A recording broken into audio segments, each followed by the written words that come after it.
A deep pit was formed from the spot where he was hiding earlier. Sikas almost died in that moment. If he had been even a split second late, he would have been turned into minced meat. "Find him! Don't let him get away!"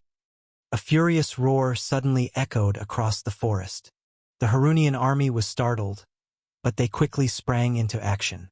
The military officers immediately instructed their troops to scour the area.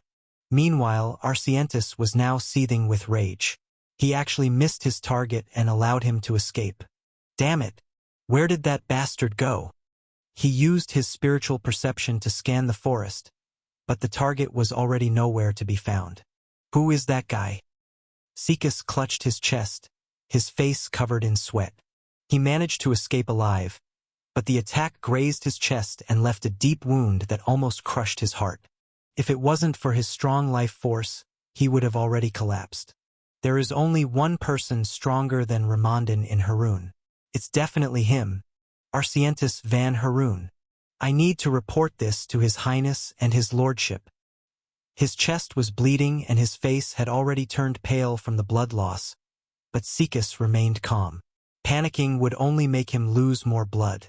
With agile movements, he jumped from one tree to another. A few hours later, outside Zerkith, numerous defensive structures were already built. There were palisades angled diagonally. There were also other traps like pitfalls and ditches. Everything was set in place. To build these traps, the soldiers worked overtime with almost no rest. At this moment, Alaric was atop the city walls, observing the traps with narrowed eyes. Suddenly, Alaric turned his head and narrowed his eyes to look in a certain direction. Sikas? He could sense Sikas's familiar aura. The latter was intentionally releasing his aura, so the others wouldn't mistake him for an enemy.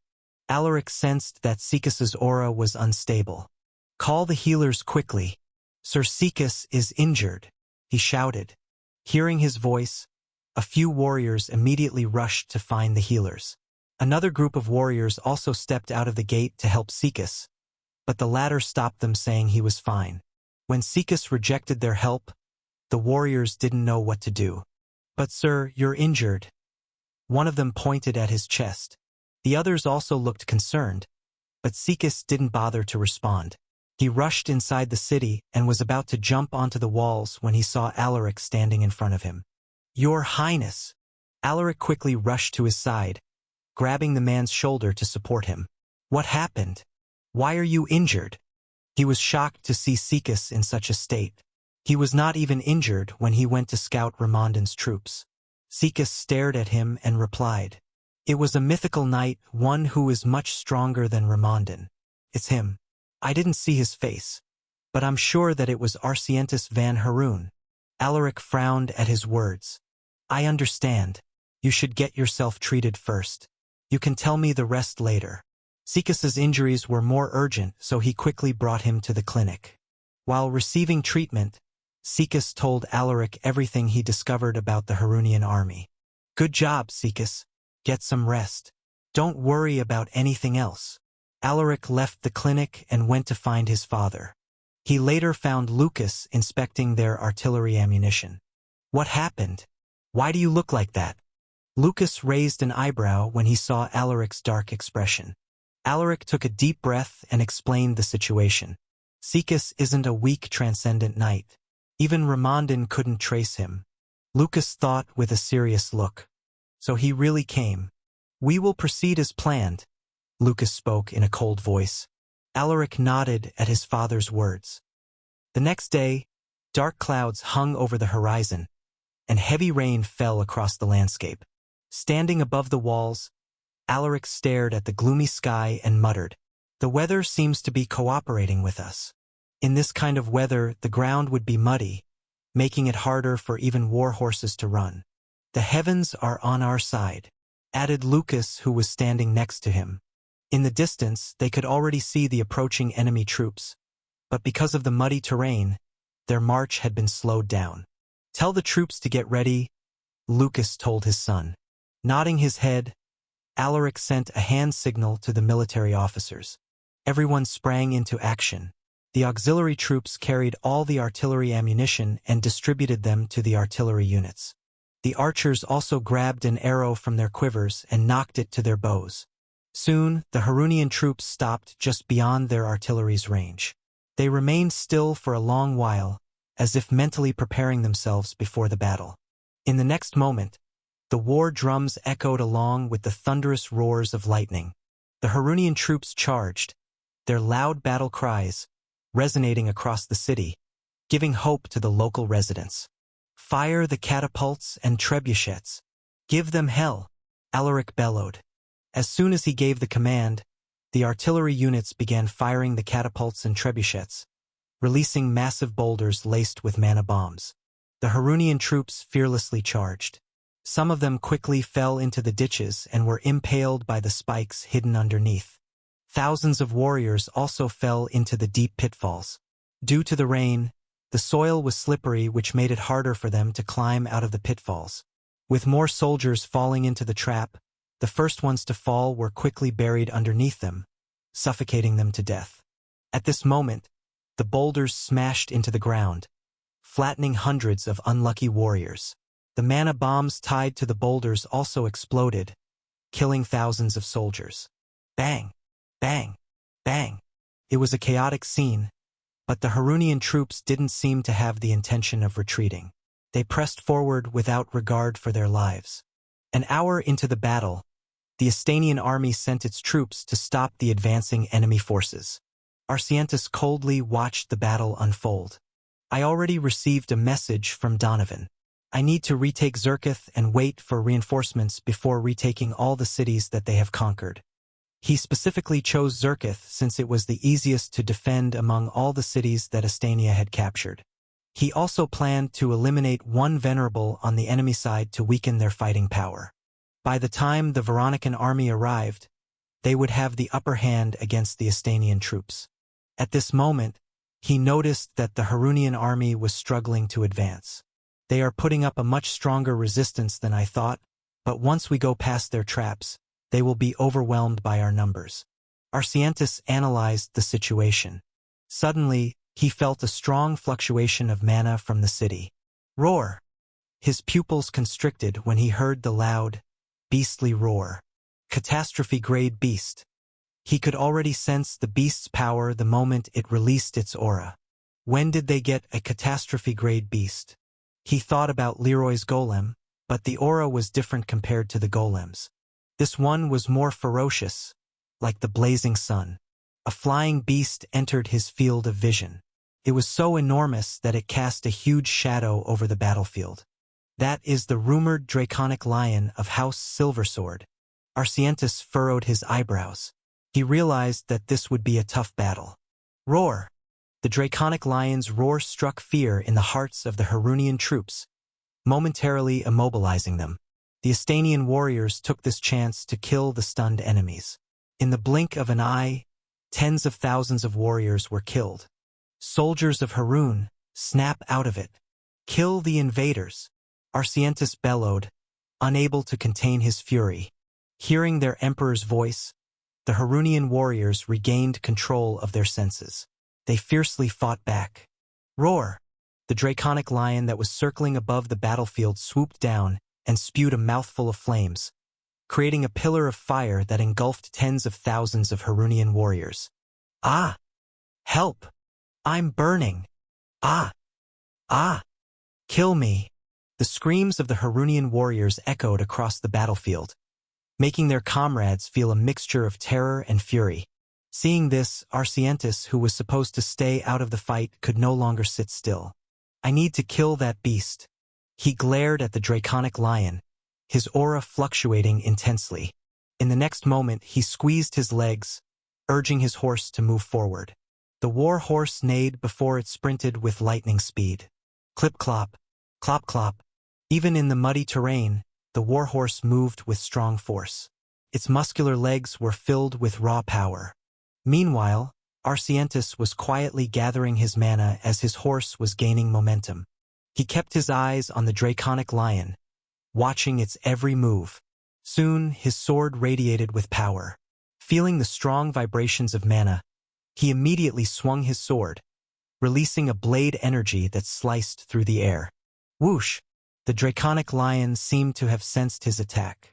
It tilted its body to the side and evaded the blade energy with a swift maneuver. Roar! Arcientus snorted. Just when he was about to release another slash, he sensed danger behind him. He twisted his body and narrowly evaded a sword that was aimed at his neck. Whoosh! Who? He looked at the person who had attacked him and found out that it was a silver-haired, middle-aged man. His features were recognizable, so Arcientus guessed that it was Lucas Silversword, who had recently gained fame after becoming a mythical knight. "You must be Lucas Silversword," he muttered. Lucas put some distance between them before he responded with a sarcastic tone. "It's an honor to be remembered by your majesty." Arcientus frowned after his identity was exposed. "You are not stupid after all.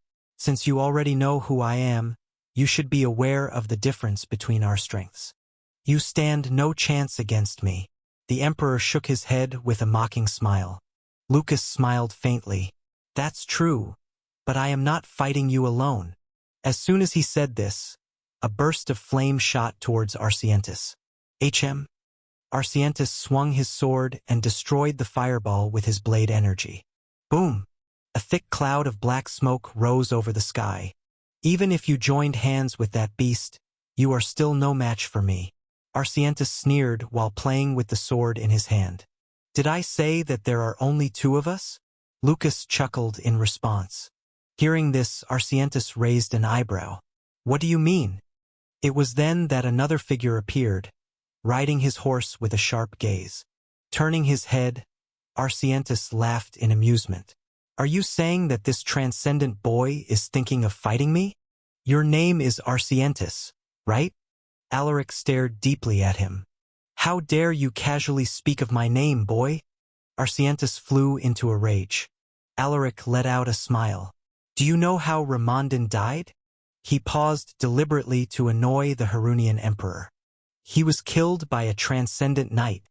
Alaric emphasized the last part, which made Arcientus pounce at him. Boy." He swung with full force, creating a blade energy that cut through the air with a sharp keening sound. Alaric wasn't flustered. While he was speaking earlier, he was silently pouring mana into his shield in preparation for this very moment. When Arcientus made his move, Alaric immediately activated the shield's engraved ability. Bang! The shield managed to stop the blade energy, but the force sent Alaric flying off from his horse. "What?" Arcientus was stunned. He put his all into that slash, but the shield remained intact. There was only a deep imprint from the blade energy, but it withstood the destructive power. Suddenly, he saw a sword coming straight at him without warning. Arcientus quickly parried the attack. Clang! Clang! After blocking the sword, Arcientus countered with a stab, but Lucas quickly pulled back to evade his attack. How troublesome! Arcientus found himself on the defensive end. The father and son duo and the draconic lion didn't give him the chance to make a countermove.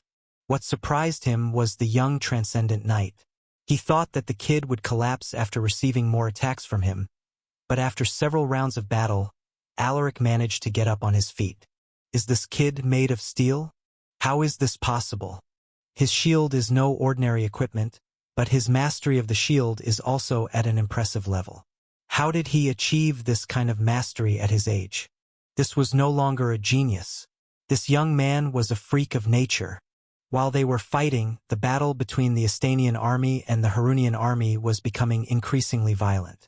With the advantage in preparation, the Estanian troops had the slight upper hand despite being outnumbered. However, this changed with the sudden appearance of a few people. One of them was Scylla. She summoned an army of death warriors who fought fearlessly on the front lines. To hide the faces of the death warriors, Alaric had them wear the armor worn by the Estanian troops. Because of the chaotic situation on the battlefield, no one noticed their abnormality. The death warriors didn't fear death, so they could perform reckless attacks. As the controller, Scylla wasn't idle. She rode her horse and wielded her sword, valiantly fighting with the Estanian troops. She had an A-rank swordsmanship trait. Although it wasn't on the same level as those fierce generals, it was already strong enough to overwhelm the ordinary warriors. Moreover, She had Butch, Einar, and Fredrin to support her. The four of them dominated the battlefield. Not even the transcendence of the Harunian army could stop them. I will run out of mana soon. We must kill as many enemy commanders as we can before that happens, Scylla sternly shouted. Yes, Dame Scylla, Butch and the others responded. Under her leadership, they led the Estanian troops to press forward. They unleashed a brutal assault that killed thousands of Harunian warriors, including a few of their elites. When the second hour came, Scylla's mana pool had already fallen to half of its original level. Time was running out, so she no longer bothered to save her mana. She unsummoned the Death Warriors to summon a much stronger monster. Cover me, she shouted in a grim voice. Hearing her words, Butch immediately made a hand gesture. Cover Dame Scylla. Don't let the enemies get close.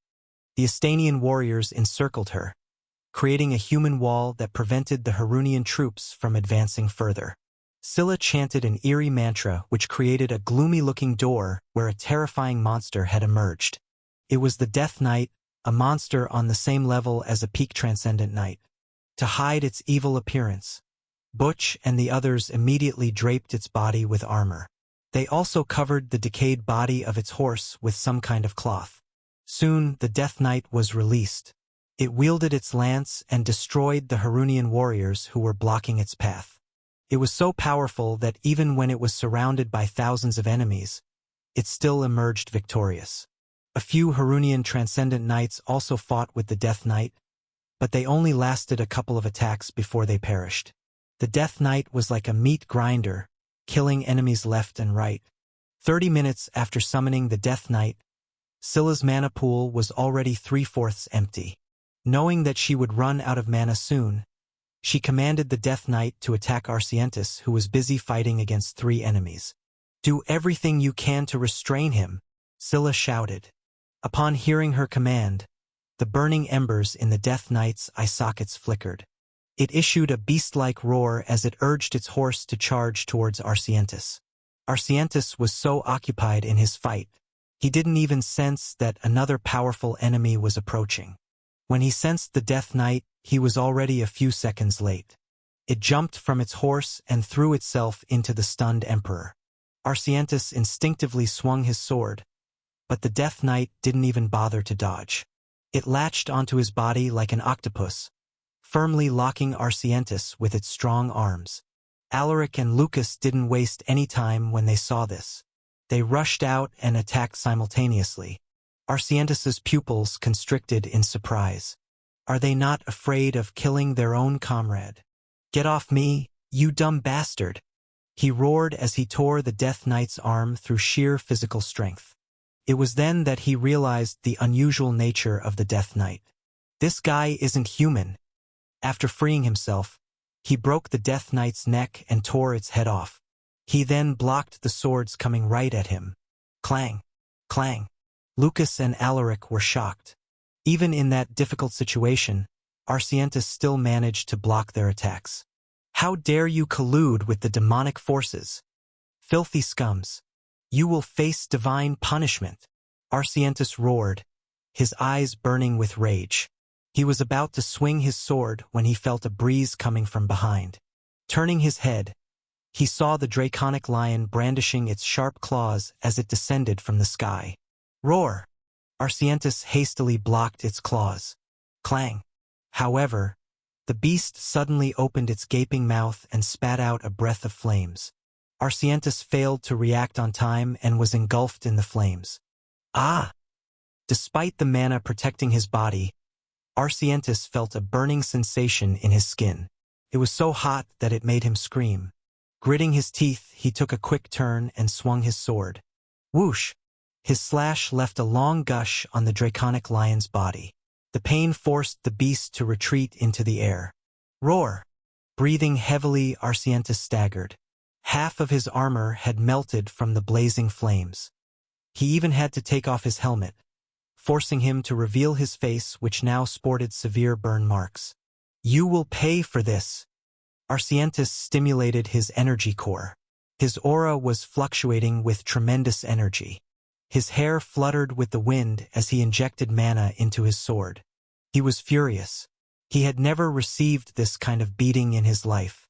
His sword radiated with intense energy as he swung with all his might. Whoosh! A powerful blade energy was released, slicing through the air with unstoppable force. Seeing this, Alaric's face fell. He was uncertain whether he could block this blade energy, but for the sake of their victory, he gritted his teeth and chose to take it head-on. "I can handle this," he shouted to his father. Hearing his words, Lucas only hesitated for a moment before making his move towards Arsientis. Right at this moment, Alaric stepped forward to block the blade energy, allowing his father to launch a strike. Bang! Lucas didn't know if his son was all right after taking the blow. He was worried, but he knew that he couldn't waste this chance. While Arsientis was still feeling the recoil of his own power, Lucas suddenly appeared in front of him and swung his sword. "Die, Arsientis!" Lucas roared, his face filled with anger. "If something happens to my son, I will cut your corpse into pieces." Arsientis was about to dodge when he realized that something was clinging to his legs. He looked down and saw the headless Death Knight, grabbing onto him, preventing him from moving. "Shit! Let go of me, of you filthy demonic beast!" He cursed as he repeatedly stabbed the beast with his sword. However, the Death Knight stubbornly held on to him, unwilling to let go. With the Death Knight clutching onto his legs, Arsientis was forced to block Lucas's sword. Taking a deep breath, he prepared himself for the impact. "I am Arsientis van Haroon. I won't fall here." Clang! Their swords clashed heavily, causing sparks to fly all over the place. Lucas was much weaker than him, but because of the Death Knight, he couldn't properly balance himself. Arsientis's mana shield broke apart, and Lucas's sword struck his armor with immense force. Bang! The mithril armor caved in under the impact, and he was sent flying like a kite with a broken string. Arsientis slammed into the ground and rolled several times before eventually stopping. He was in a mess, but he still managed to pick himself up with great difficulty. Underneath his mithril armor, his chest was bleeding profusely from a large cut that stretched from his left shoulder down to his right hip. To stop the bleeding, he injected his mana into the wound. "Damn it! I almost died there.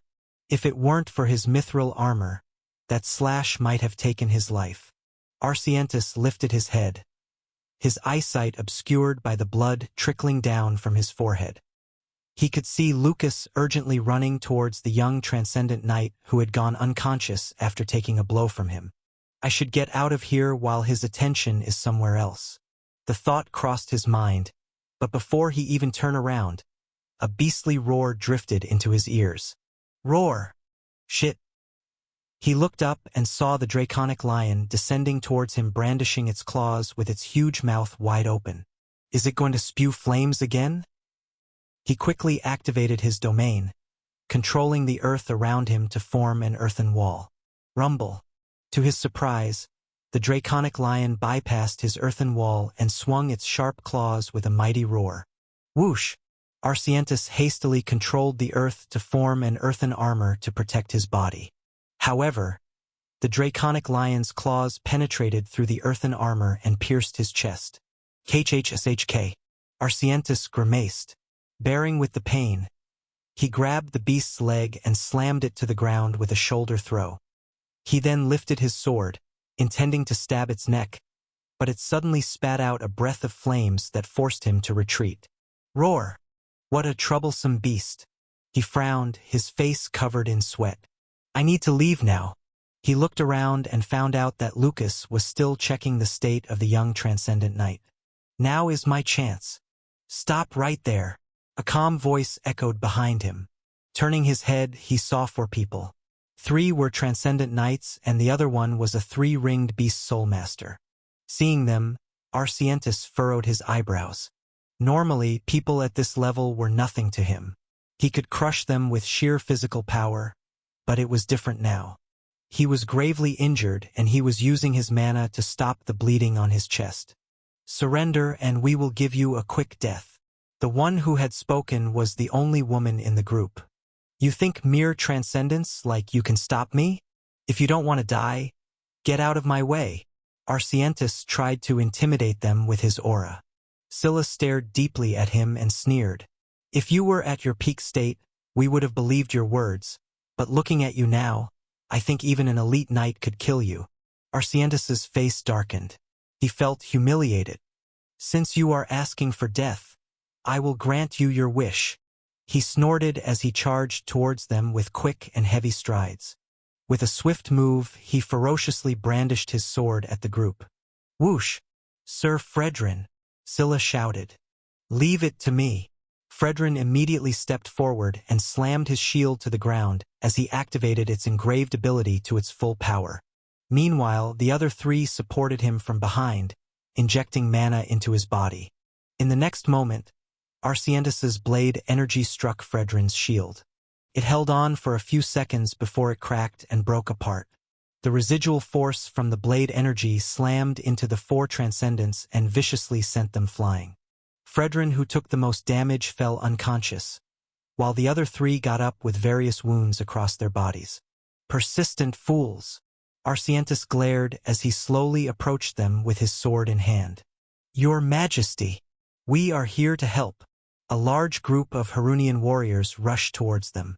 Seeing this, Arsientus was relieved. His face had already gone pale since he had temporarily stopped supplying mana to his chest, which resulted in severe blood loss. The Harunian warriors immediately surrounded the injured emperor, protecting him from all directions. Roar! A beastly roar suddenly resounded from above, draining the blood from their faces. They were horrified. This was a catastrophe-grade beast, a powerful monster that had already killed tens of thousands of their comrades. Facing this kind of beast, even the brave warriors of Harun were terrified. At this moment, the draconic lion swooped down and brandished its claws, killing multiple warriors at once. Roar! Don't fight it! We must retreat for now, Arsientus shouted anxiously. His mana was dwindling down. If he stopped supplying mana to his chest, he would definitely collapse. Even a mythical knight couldn't survive a major blood loss. Yes, Your Majesty! Hearing his command, the Harunian warriors retreated. Scylla and the other two didn't allow them to escape. They pursued them relentlessly, like wolves unwilling to let go of their prey. While Arsientus was trying to escape, Lucas kneeled right beside Alaric, his face filled with concern.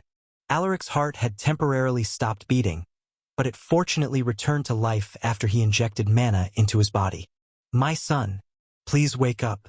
If I lose you here, the result of this battle will be meaningless. Lucas muttered as he continued to inject mana into Alaric's body. Suddenly, Alaric's eyes sprang open. Cough, cough. Blood leaked out from the corner of his lips. What happened? Alaric grabbed his head, feeling disoriented. Lucas let out a sigh of relief. He then smacked his head and said with a stern look, I will punish you later. Get up. The battle isn't over yet. Rubbing his head, Alaric grabbed his father's hand and lifted himself. He turned his head and saw Arsientus escaping with a large group of Harunian soldiers. He also saw Scylla and the others chasing after them. Seeing this, Alaric no longer wasted time. Zephyr! He called out, his voice echoing through the battlefield. The draconic lion issued an excited roar. It turned around and landed in front of him with a whoosh. Roar! Alaric looked at his father and nodded. Let's go, Dad. We still have an unfinished job. Lucas nodded. The two jumped onto Zephyr's back. The draconic lion then flew straight into the air and chased Arsientus, who was now riding a horse. Bring us down, Zephyr! Alaric urged the beast. Upon hearing his words, the draconic lion free-fell towards Arsientus. Whoosh! Protect His Majesty! Don't let the Estanian dogs get close. The Harunian soldiers defended Arsientus against the three pursuing transcendents. They didn't even hesitate to use their bodies just to buy time for the Emperor to escape. Hundreds of them had already fallen, but they had no intentions of backing down. Sir Einar, Sir Butch, we are pushing in. Scylla only had a small amount of mana left, so she planned to go all out before her energy core was emptied. The two transcendent knights understood her intentions.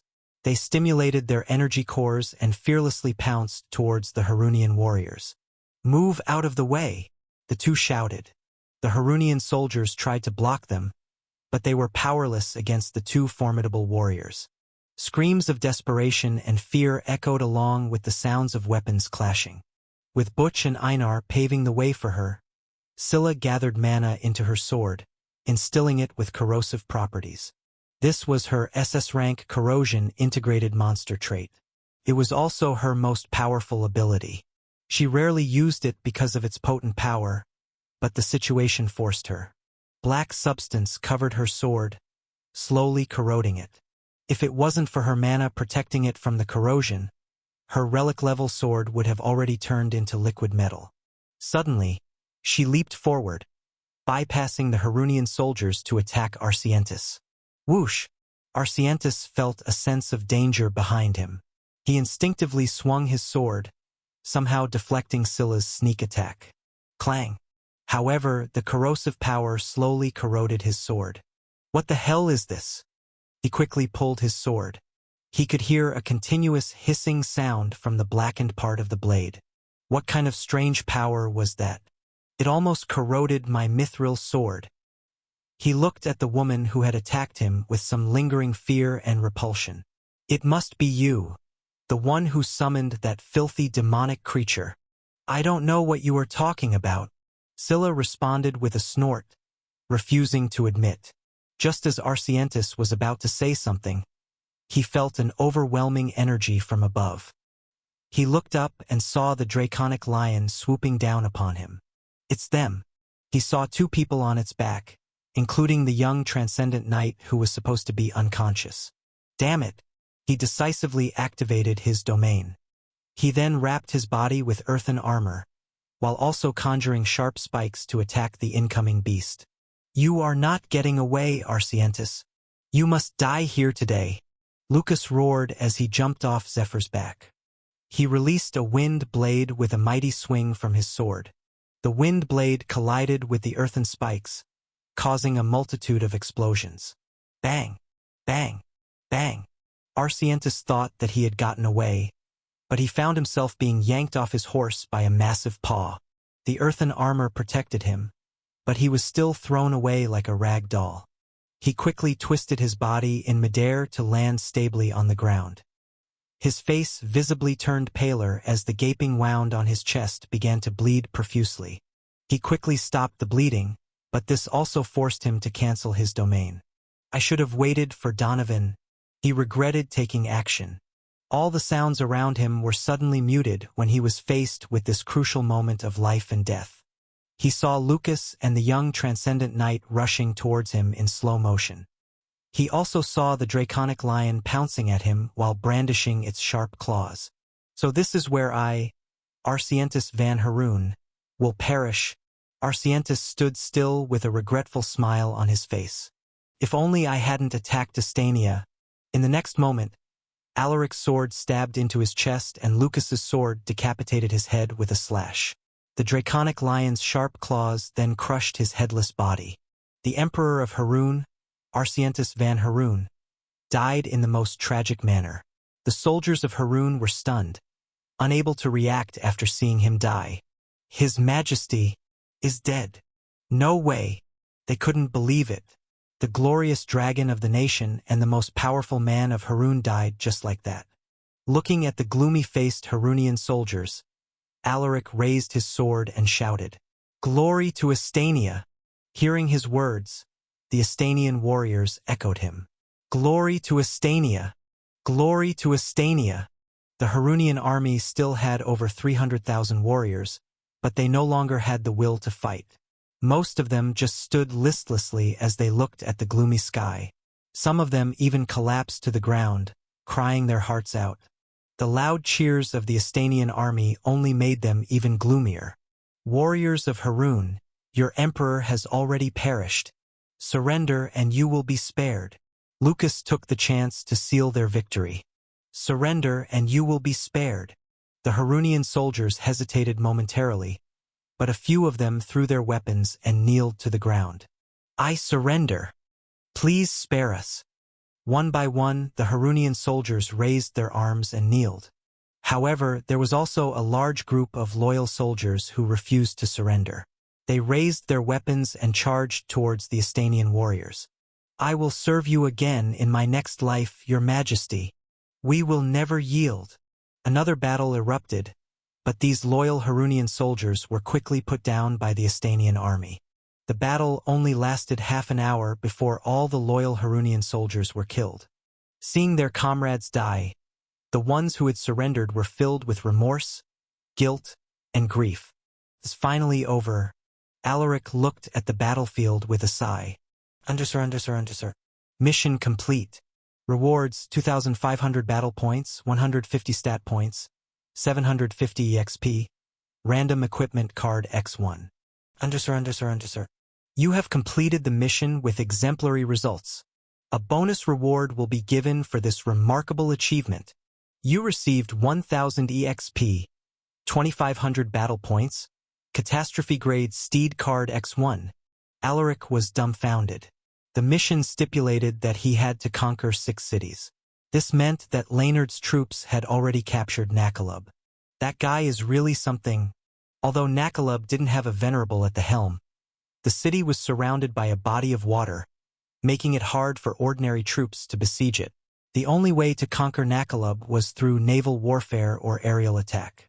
Alaric didn't know how Laynard did it, but it no longer mattered. The most important thing was that he had completed his mission and they had eliminated the Emperor of Harun. With a look of excitement, he inspected his attributes.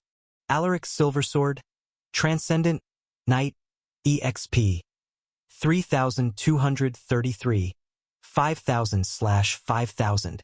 Potential SS. Traits: Swordsmanship, L. Ruthless Slaughterer, SS. Shield Mastery, SS. Supreme Regeneration, S. Horseback Riding, A. Close Combat, A. Sixth Sense, A. Appraisals, B. Hunting, C. Tracking, C. Monster Affinity, C. Mana Gathering, C. Archery, D. Strength, 500.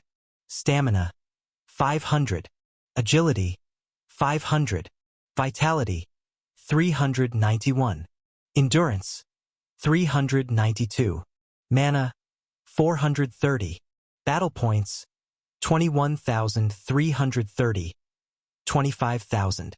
Stat points, 30. 180. Requirements for the next advancement: 5,000 EXP, 500 in all attributes, and 25,000 battle points.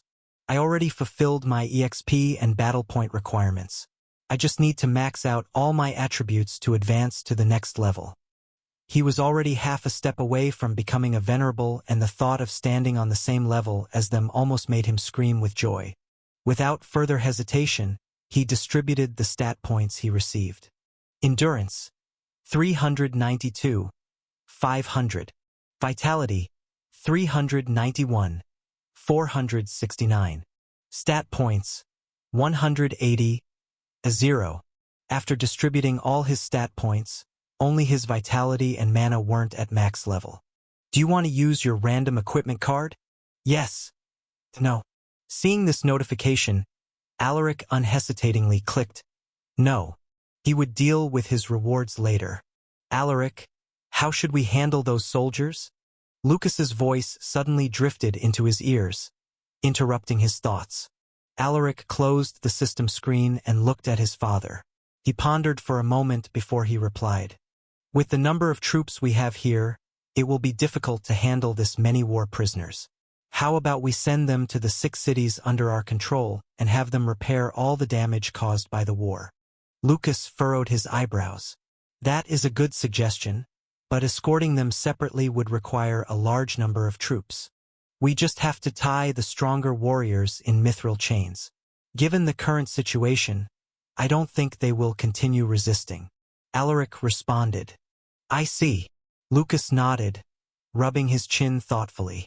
I will make the arrangements. You should get yourself checked. Alaric saluted with a faint smile. Yes, my lord. Lucas shook his head and waved his hand. You may go. I will take care of things here. Alaric bid his father farewell and left. He didn't call Zephyr. The draconic lion being there would serve as a deterrent to prevent the war prisoners from having other thoughts. As he was walking, he later found a warhorse owned by a Harunian general. The horse's body was covered in cuts and stab wounds, but it still stood proudly. "You got lucky too, huh?" Alaric mumbled as he stroked the horse's blood-stained mane. He jumped onto the horse, making it emit a sound of protest. "Relax, buddy. I'm not going to hurt you." He injected mana into the horse's body to help it regenerate. A moment later, he lightly squeezed his legs and urged the horse to move slowly. On his way to the city, he saw the corpses of the dead warriors from both armies. Some of them were no longer recognizable. He hardened his heart and quickly looked away. "I only did it for myself, for my family, and for my country. I don't deserve your forgiveness, but I will pray that you find your peace." Upon entering the city, Alaric had himself checked at the clinic run by Estanian medical practitioners. "A few of your highness's ribs were broken, but our healers have already reattached them. Your left arm is also fractured, but it's not a big deal. Even without our healers' help, it can recover on its own. We have already prescribed your highness medicine. You just need to follow the prescription and get a few weeks of rest. During this time, I suggest that your highness refrain from strenuous physical activities." A medical personnel member handed Alaric the prescription. "Thank you." While taking the piece of paper, Alaric nodded. "We pray for your highness's speedy recovery." Alaric didn't stay for long and left the clinic. He headed straight to his father's mansion and locked himself in his room. The catastrophe-grade steed card can wait, but there shouldn't be a problem with using the random equipment card.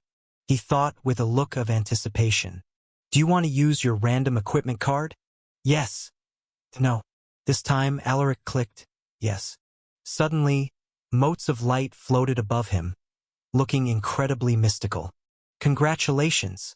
You received a mythical-grade breastplate." Mythical breastplate. When worn, it protects the wearer's heart from any physical attack. When receiving physical damage, a mana shield is formed around the body that reduces all kinds of damage by 50%. When the heart stops after receiving fatal damage, a strong life force will be activated to resuscitate the wearer. Alaric's eyes widened upon seeing the breastplate's information. It was the most amazing piece of defensive equipment he had ever seen. Just wearing it was equivalent to having another life. What a catch! He laughed as he grabbed the breastplate floating above his head. It looked ordinary on the surface, just like a common steel breastplate, but beneath its ordinary exterior, Alaric knew that it hid a terrifying material that was much stronger than mithril. With a beaming smile, he eagerly wore the breastplate. As soon as it touched his skin, he felt a wave of warmth that enveloped his entire body. This sensation gave him a strong feeling of protection, as if he were impervious to any kind of attack. "I already feel it. Speaking of which, this is the first time I received a mythical equipment. This one should be a few grades higher than a relic level 1. I will test its defensive abilities tomorrow. For now, I should take some rest. The battle really drained my energy." Without removing his breastplate, Alaric went to bed and quickly drifted into sleep. 10 days after Arsientus's death, everyone in Harun had already heard of the emperor's demise. Some residents mourned, while others rejoiced. The mixed reactions from the residents were due to Arsientus's unpredictable nature. He was a strong ruler who gave them a sense of protection, but he was also a greedy man who wanted to rule the surrounding nations. His hubris led to his own downfall. At this moment, Alaric was in the training ground performing his daily exercises. He had stayed in the mansion in the last few days, so he was unaware of what was happening outside. With the prescription from the medical practitioners and some light physical activity, Alaric gradually recovered to his peak state. Whoosh! Whoosh! He was already performing the last sword exercise and his face was covered in thick beads of sweat. After making the last slash, Alaric received a notification from the system. You received 20 battle points. You received 3 EXP. You received 3 stat points. In the last 10 days, he hadn't missed a single day of his daily mission, so he had already collected 30 stat points. He wasn't in a hurry to distribute them, so he immediately closed the system screen. I just need 2 more weeks to fulfill my attribute requirements. Alaric smiled faintly. Suddenly, he heard a series of footsteps. Your Highness, we received word from our scouts. A warrior rushed to his side with an urgent look. Hearing this, Alaric furrowed his eyebrows. Is it them? He asked. The warrior nodded with a solemn look. Yes, Your Highness. Donovan is back with the reinforcements from Veronica. Alaric rose to his feet. Where are they headed to? He started walking, so the warrior followed him and replied. Based on our scouts' observations, the Veronican reinforcements are heading towards Midgard. With the speed of their march, they will arrive at the city in 3 to 5 days, depending on the weather. Alaric frowned. How many soldiers do they have? The numbers are uncertain, but our scouts said that they have roughly over 500,000 soldiers. There could be more, but we are still verifying this. Also, our scouts mentioned that they felt 3 incredibly strong auras. Based on their descriptions, I think they spotted the Venerables from Veronica. Alaric's face darkened. Including Donovan, the reinforcement troops had 4 Venerables. On the other hand, only Ignatius was stationed in Midgard, and his condition was still unstable. I can bring Dad and the others to Midgard, but we would still be at a disadvantage. If only Lord Dominic and Lord Leroy could get there on time. He silently calculated in his mind. We could probably make it work, but could Zephyr handle it? The Draconic Lion also received significant injuries in the last battle against Arsientus's troops. He was worried that it couldn't handle a non-stop flight in its current state. You may leave. Alaric dismissed the warrior and went to find his father. 45 minutes later, he found Lucas overseeing the repair of the road outside the city. The recent war destroyed a huge part of the road. Lucas ordered its reconstruction, but due to the lack of resources, they still hadn't finished the project. My lord! Alaric saluted his father, his face looking stern. Seeing his expression, Lucas could already guess what it was about. So you've already heard of it? Alaric nodded. We can still make it to Midgard if we leave now, my lord. Don't worry, son. Lucas patted Alaric's shoulder with a faint smile on his face. What do you mean? If we don't go there now, Midgard will be captured by the Veronican army and all our troops will be killed. Alaric was starting to get anxious. He left Ivana there. Ignatius, Galliner, and a few other powerful warriors were there, but most of them were still recovering from their wounds. Furthermore, the Veronican army had 500,000 troops, several times more than their numbers. Lucas chuckled. Relax, son. Let me explain. Taking a deep breath, Alaric furrowed his eyebrows as he nodded his head. He is there. His Majesty himself is there to handle the situation. I just got the letter from His Majesty. Lucas grinned. Hearing this, Alaric's eyes widened in disbelief. His Majesty came in person? John Philip Estania, the ruler of the Estanian Empire, was one of the most renowned mythical knights in the surrounding nations. It was because of his presence that no nation dared to attack Estania over the last few decades. The only reason Harun dared to invade was because of the rumors about his failing health. He suddenly recalled what his birth mother had told him back then. She said that the emperor was most likely faking his illness to lure their enemies into attacking Estania. It was all a ruse, a plot he had carefully planned out to punish the imperial family of Harun for forcing his sister, Jade Christine Estania, into marrying their crown prince. Thinking about this, Alaric felt a wave of complex emotions. That's right. His Majesty should have already met with Donovan and the Venerables of the Veronican army by now. With him there, they wouldn't dare do anything. Lucas nodded. Alaric frowned. But they have 4 Venerables on their side. Will His Majesty be fine on his own? No matter how strong the Emperor was, could he fight against 4 Venerables? Even someone as strong as Arsientus perished after being ganged up on. Lucas's expression suddenly turned serious as he replied, Son, the Emperor isn't as simple as you think. The only way to become a Venerable is for one to control their own domain. Without comprehending a domain, a peak transcendent knight will never advance no matter how experienced they are in battle. Alaric was confused. Why was his father telling him this? Lucas continued, "The stronger your domain, the more powerful you will become once you advance to the realm of venerables." In His Majesty's case, he mastered 2 domains. The first one was during his advancement to the mythical knight realm, and the second one was something he had comprehended later on. His Majesty mastered 2 domains? Alaric was stunned. His father, who was recognized as a rare talent, only comprehended the wind domain. As for Alaric himself, he was a special case. He only mastered the ice domain at the transcendent realm because of the system. Looking at his stunned face, Lucas chuckled while shaking his head. "It's hard to believe, but it's true. You will understand once you see him in person." Alaric fell silent. Lucas didn't disturb him. Even he found it unbelievable. If he hadn't witnessed it in person, he would have thought that it was impossible. A venerable having 2 domains only happened in stories or myths. "I must go there, my lord. I won't rest easy until I see them safe." Alaric spoke after a moment of silence. Regardless of whether the emperor was there, he wanted to make sure that everyone was unharmed. Lucas didn't stop him. With a stern look, he reminded his son, "All right, if you happen to see His Majesty, you must be respectful. Do you understand?" "Yes, my lord." Alaric nodded. "You may leave. I will handle everything here." Lucas waved his hand. Alaric bid his father farewell and immediately went back to the mansion to make preparations. While he was sorting his personal items, a notification appeared in front of him. Under. Mission: Conquering Harun II. Mission difficulty: Easy. With the death of Arsientus van Harun, the Harunian Empire is now in a precarious position. Thieving wolves and hungry hyenas are eyeing this massive piece of land, wishing to take a bite of it.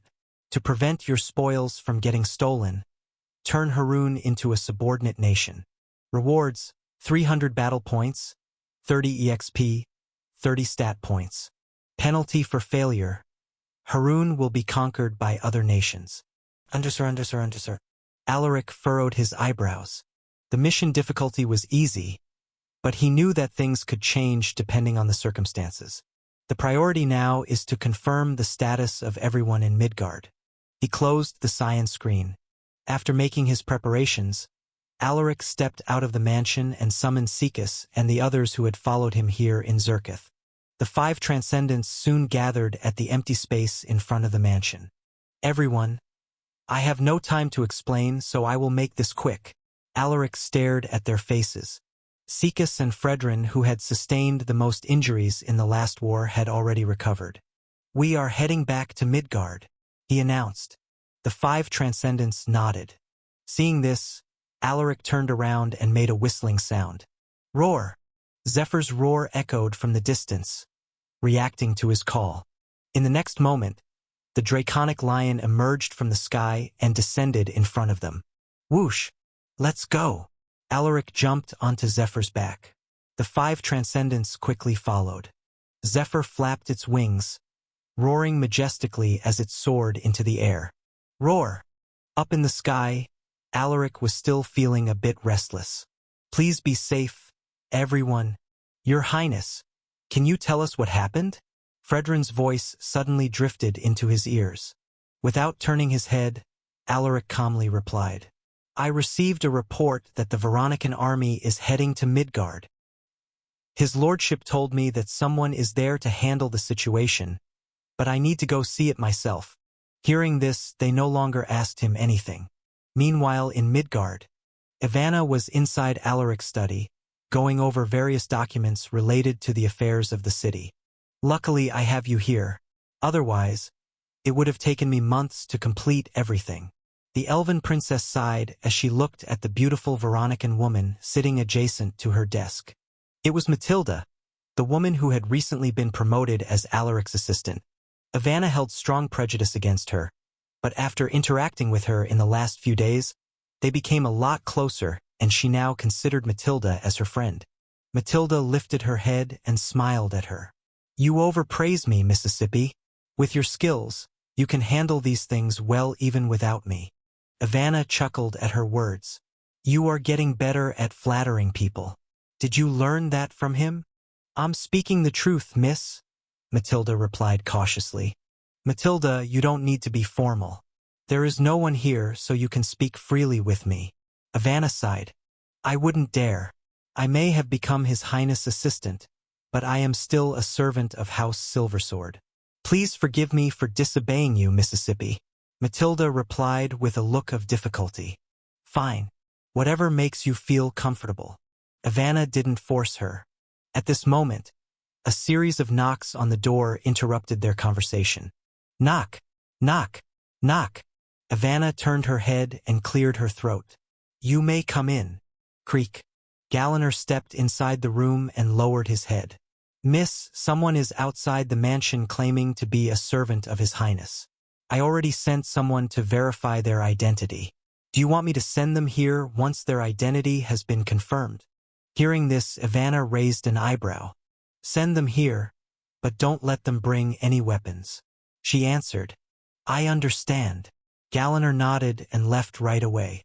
After he left, Ivana leaned on her seat. Who could it be? Matilda suddenly thought of someone and mumbled with uncertainty. Could it be her? Hearing this, Ivana stared at her inquisitively. Do you know something? Matilda shook her head. I'm not sure, Mississippi.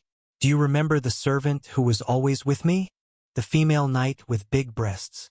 She described the physical characteristics of the person in her mind. Ivana thought for a moment and she seemed to have recalled a certain individual. I seem to remember someone like that. Wasn't she a knight of Haroun? What was her name again? Celine. Her name is Celine. Matilda smiled faintly. Ivana raised an eyebrow and asked, Can we trust her? Matilda took a deep breath and responded.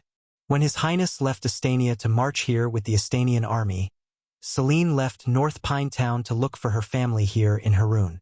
They should have escaped the war. She must have come here after hearing that His Highness is here. Miss, I have only known Celine for a few months. She was forced into slavery after their army lost in the Battle of Ackland Pass. At first, she didn't like the thought of becoming a slave to a prince of Estania, but she gradually accepted her fate. I don't know what happened to her since she left North Pinetown. Why don't we talk with her and see it for ourselves? All right. Ivana wasn't worried about her safety. With Galliner around, nothing would happen unless the enemy was venerable. Half an hour later, Galliner stepped inside the room with a woman dressed in a knight's uniform. Looking at the female knight, Ivana beckoned to her and pointed at the seat in front of Matilda. Sit down and tell me what's going on. Celine looked around the room, but she didn't find the familiar figure she was looking for. She saw Matilda, who was waving enthusiastically at her, to which she responded with a forced smile. After taking her seat, she told them her story. According to Celine, she managed to warn her family before the war began. She took them to a secluded village to avoid the war. When she heard about the situation in Midgard, she immediately headed here with her family, hoping to bring them back with her to North Pinetown. Ivana stared deeply at her. This woman was pitiful. She was a war prisoner who was forced into slavery. With a light smile, Ivana said, It must have been a rough journey. Alaric is still not here, so I will arrange an accommodation for you and your family. As for whether you can return to North Pinetown, I will try to speak with him about it. Hearing this, Celine felt a wave of relief. Thank you, miss. Thank you very much. Just to get here, they encountered numerous obstacles.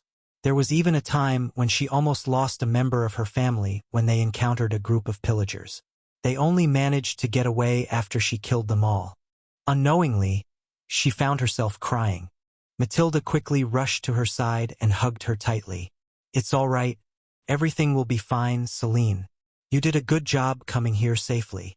Ivana watched this scene with a complicated sigh. Suddenly, Galliner, who was standing motionless at the door, rushed to the window with an alarmed expression. The ladies sensed his unusual reaction and became worried.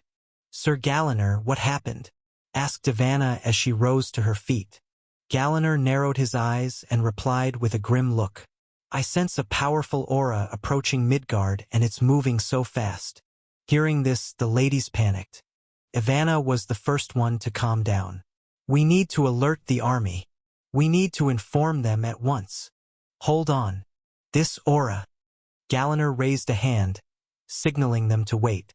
A moment later, his expression eased up as he said, "It's them. His Highness is back with the others." As if to confirm his words, they heard a beastly roar coming from the distance. Roar! The eyes of the ladies lit up upon hearing this. The ladies rushed out of the mansion.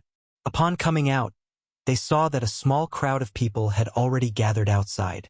His Highness is back. Welcome back, Your Highness.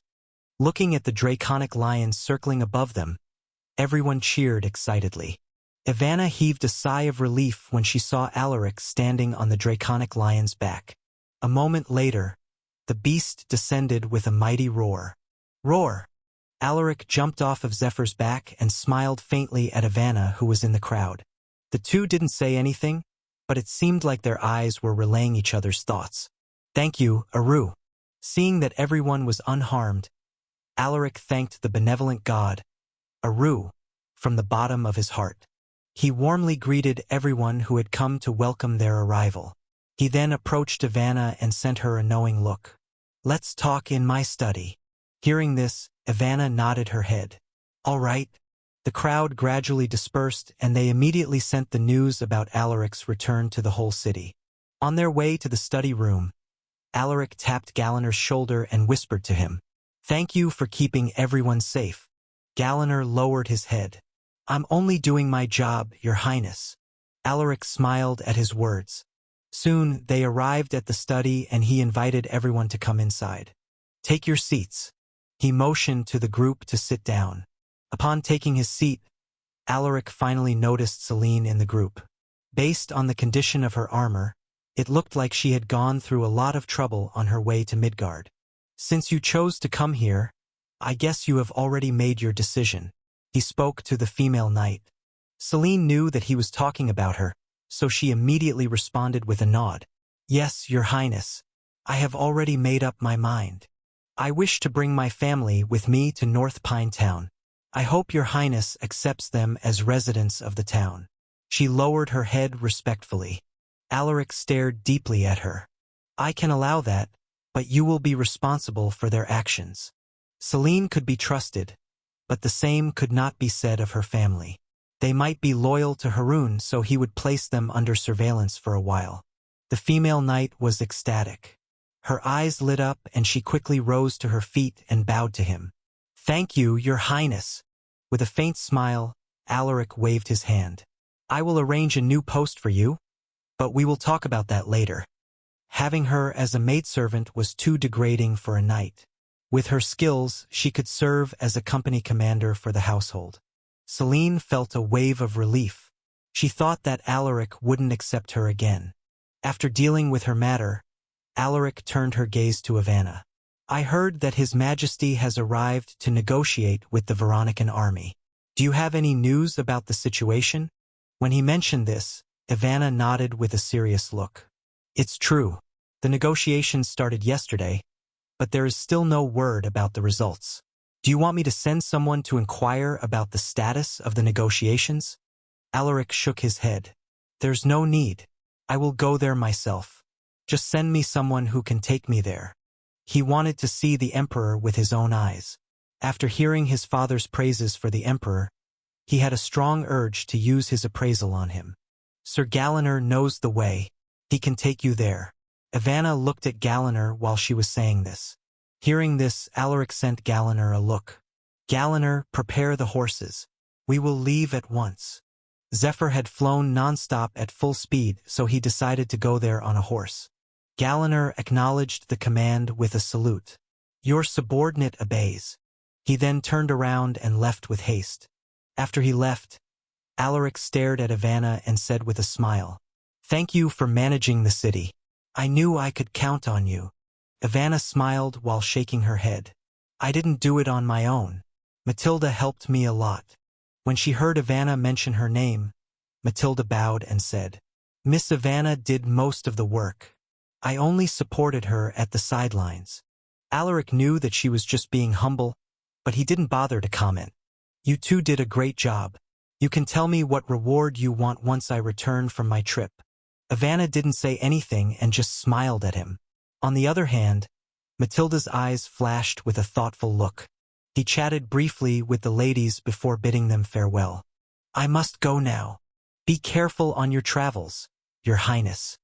Stay safe, Your Highness. He left the mansion and saw Galliner waiting for him outside, holding the reins of 2 warhorses. Alaric randomly chose a horse and jumped on its back. Let's go, he said after placing his feet on the stirrups. Hiya. He looked back and saw everyone waving goodbye at him. He also saw Ivana in the crowd, standing motionless with a reluctant expression. Alaric took a deep breath and moved his eyes forward. Several miles away from Midgard, a temporary camp was set up. Various Veronican flags could be seen, erected all over the camp. Outside this camp was an army composed of over 300,000 warriors who bore the insignia of the Estanian Empire in their armor. At this moment, inside the largest tent in the camp, a meeting was being held between 2 opposing factions. On one side was Donovan Cleves, now together with the 3 venerables from Veronica. Meanwhile, there was only one person on the opposite side of the table, but his lone presence overwhelmed the other group. He was a middle-aged man with long blonde hair and a pair of ocean blue eyes. His very presence was filled with inviolable authority. Donovan, I have given you enough time to think. I believe it is about time for me to hear your answer. Donovan glanced at the Emperor of Estania with a frown. Your Majesty, can you give me more time to think about this? I still can't process all that has happened, so I hope that you can give me enough time to sort my thoughts. When he heard of Arsientis's death, Donovan was deeply shocked. He thought that they could turn things around after he had gotten the military support of Veronica, but the news of the Harunian Emperor's death left him devastated. He didn't know what to do. Arsientis was more than just his emperor. He was like a brother to him, a close friend, and a confidant. Hearing his words, Emperor John Philip Estania's smile vanished and was replaced with a cold look.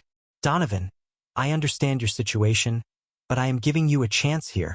You know that I have the power to annihilate you and the Veronican army you are so confident of. Stop testing my limits and give me your answer. An overwhelming pressure fell upon Donovan and the 3 venerables of Veronica. They were furious with his words, but they didn't dare show their anger. No matter how confident they were with their strength, John Philip was just on another level. Even the supreme ruler of Veronica, Empress Esquila Veronica, was wary of him. Gritting his teeth, Donovan lowered his head, his face contorting as he responded. Your Majesty, what do you want me to do? Hearing this, the Estanian Emperor's eyes eased up. This war only started because of the foolish decisions of the Harunian imperial family. First, I want them all to be publicly executed to punish them for their crimes. Donovan grimaced when he heard this, but he chose to listen to the other party's demands. The Estanian Emperor continued. Second, I want you to choose the new Emperor of Harun. Donovan was stunned. What? You want me to? With a gentle smile, John Philip nodded. As the only remaining venerable of Harun, you have every right to choose a suitable ruler. You are the right-hand man of the former emperor, so I'm sure that the people wouldn't object to your decisions. He added. Donovan furrowed his eyebrows, deep in thought. If I don't do as he says, everyone here, including me, will definitely be killed by this man. Without me around, Harun will fall into his hands and become a subordinate empire of Estania. After a minute of silence, Donovan finally spoke. Is there something else that you want to add, Your Majesty? Chuckling, John Philip replied. After you choose a new ruler for Harun, I want you to sign an agreement saying that Harun will willingly become a subordinate nation of Estania. Donovan clenched his fists tightly while trying his best to control his rage. I accept your terms, he replied with a defeated look. John Philip raised his eyebrows in surprise. He thought that Donovan would reject him. At least this man is not an idiot like Arsientis. Good choice, Donovan. Good choice. He laughed cordially while clapping his hands. "Lord Donovan, this isn't what we agreed." One of the three Veronican venerables, an old warrior wearing golden armor, spoke but quickly shut his mouth when he sensed John Philip's gaze. "You three had better stay out of this.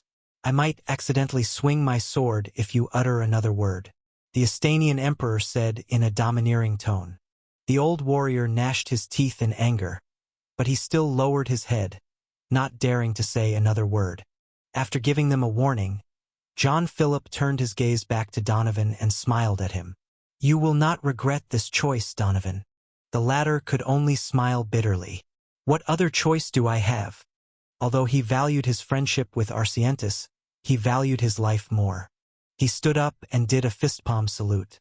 "I will be under your care, your majesty." John Philip beamed at him. Alaric and Galaner had traveled for a few hours before they arrived at the temporary camp of the Veronican army. They saw hundreds of thousands of Estanian soldiers outside the camp, standing in neat rows and columns. The atmosphere between the Estanian army and the Veronican army was very delicate, as if a simple fuse could ignite this subtle balance. Upon his arrival, the Estanian soldiers quickly recognized him. "Your Highness!" "Greetings, Your Highness!" Alaric was recognized as the third heir to the throne, so the soldiers of Estania were very respectful to him. The generals of the various units stepped forward to greet him.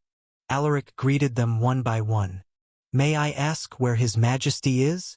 He scanned the faces of the generals. One of the generals answered his query. "His Majesty is still speaking with Donovan and the venerables of Veronica. Do you want me to inform him of your arrival?" Alaric quickly shook his head. "There is no need to disturb them. I will wait here. It would be disrespectful to barge in on such an important discussion between venerables. In that case, why don't Your Highness rest first? I will have the troops set up a tent for you." "All right." Alaric accepted the general's offer. He got off his horse and followed the generals. Galaner silently trailed behind him. While the soldiers were setting up his tent, Alaric noticed a commotion from the Veronican camp. He turned his head and frowned. "What happened?" "It seems like the negotiations have concluded, Your Highness," one of the generals replied. Alaric narrowed his eyes. "Bring me inside the camp. I wish to see His Majesty." "As you command." Galaner and the transcendent generals escorted him inside the Veronican camp. They received death stares from the Veronican soldiers, but Alaric ignored them. A moment later, he finally saw a crowd circling a few individuals. Among them, one particular person caught his attention. It was a middle-aged man with long golden hair. With one look, he could already tell that this was the Estanian emperor. "Do you want to use appraisal on the selected target?" "Yes." "No." John Philip Estania, Mythical Knight EXP. 9499/10,000. Potential SS. Traits: Swordsmanship, SSS. Intimidation, SSS. Close Combat, SSS. Horseback Riding, SS. Shield Mastery, SS. Intuition, SS. Archery, S. Spear Mastery, S. Pain Tolerance, S. Strength, 1477. Stamina, 1299. Agility, 1386. Vitality, 1400. Endurance, 1381. Mana, 1500. Alaric's eyes shook when he saw the Estanian emperor's attributes. I thought the limit of a venerable's attributes was just 1000. All this time, he believed that 1000 was the maximum attribute a venerable could reach, but he realized he had been mistaken. He is too powerful. No wonder those venerables look meek in front of him. The difference is just like night and day. As if sensing his gaze, the Estanian emperor glanced in his direction. When their eyes met, he smiled gently at Alaric and walked towards him. "Greetings, Your Majesty. I am Alaric Silversword, son of Lucas Silversword and Jade Christine Estania." This was their first meeting, so he introduced himself. "I know who you are." The emperor chuckled. You are the most talented prodigy that Estania has ever produced. He added. When he said this, Donovan and the three venerables of Veronica scrutinized Alaric from head to foot. They had heard some information about him, but this was the first time they had seen him in person. Alaric waved his hand while shaking his head. I don't deserve such praise, Your Majesty. There are many ancestors who are more talented than me. John Philip laughed at his words. You don't need to be humble. You can be proud of yourself. No one in history managed to become a transcendent knight at your age. He stared deeply at Alaric when he said the last sentence. This kid. He is close to advancing. The Emperor's eyes flashed when he sensed this. I carry the blood of Estania. It is only natural. Alaric boasted without batting an eye. The Estanian Emperor was pleased to hear this. He was grinning from ear to ear. Donovan and three venerables of Veronica rolled their eyes as they listened. Oh, I almost forgot. Let me introduce the gentleman behind me. The Emperor gestured at Alaric to come closer. This guy right here is Donovan Cleves now. He is the right-hand man of Arsientis van Haroon. The Emperor pointed at Donovan.